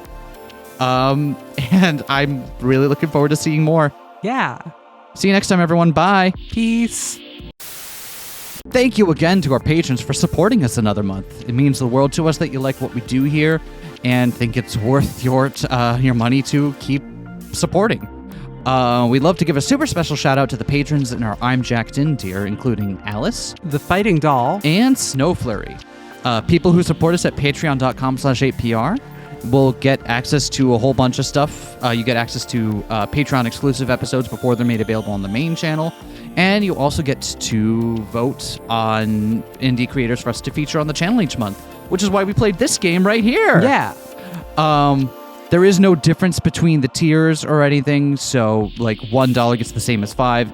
It's the same as 10. No matter what you donate, you get everything's the same. It's just, how much you feel like sharing. And all the money from that goes back into the channel, which is what allows us to buy games and keep our equipment up to date. Yep. Which actually has really come in handy over the past 7 years that we've been doing this. So, Absolutely. thanks again, and thank you to all of you for letting us keep doing this, and I hope you enjoy our weird little book club.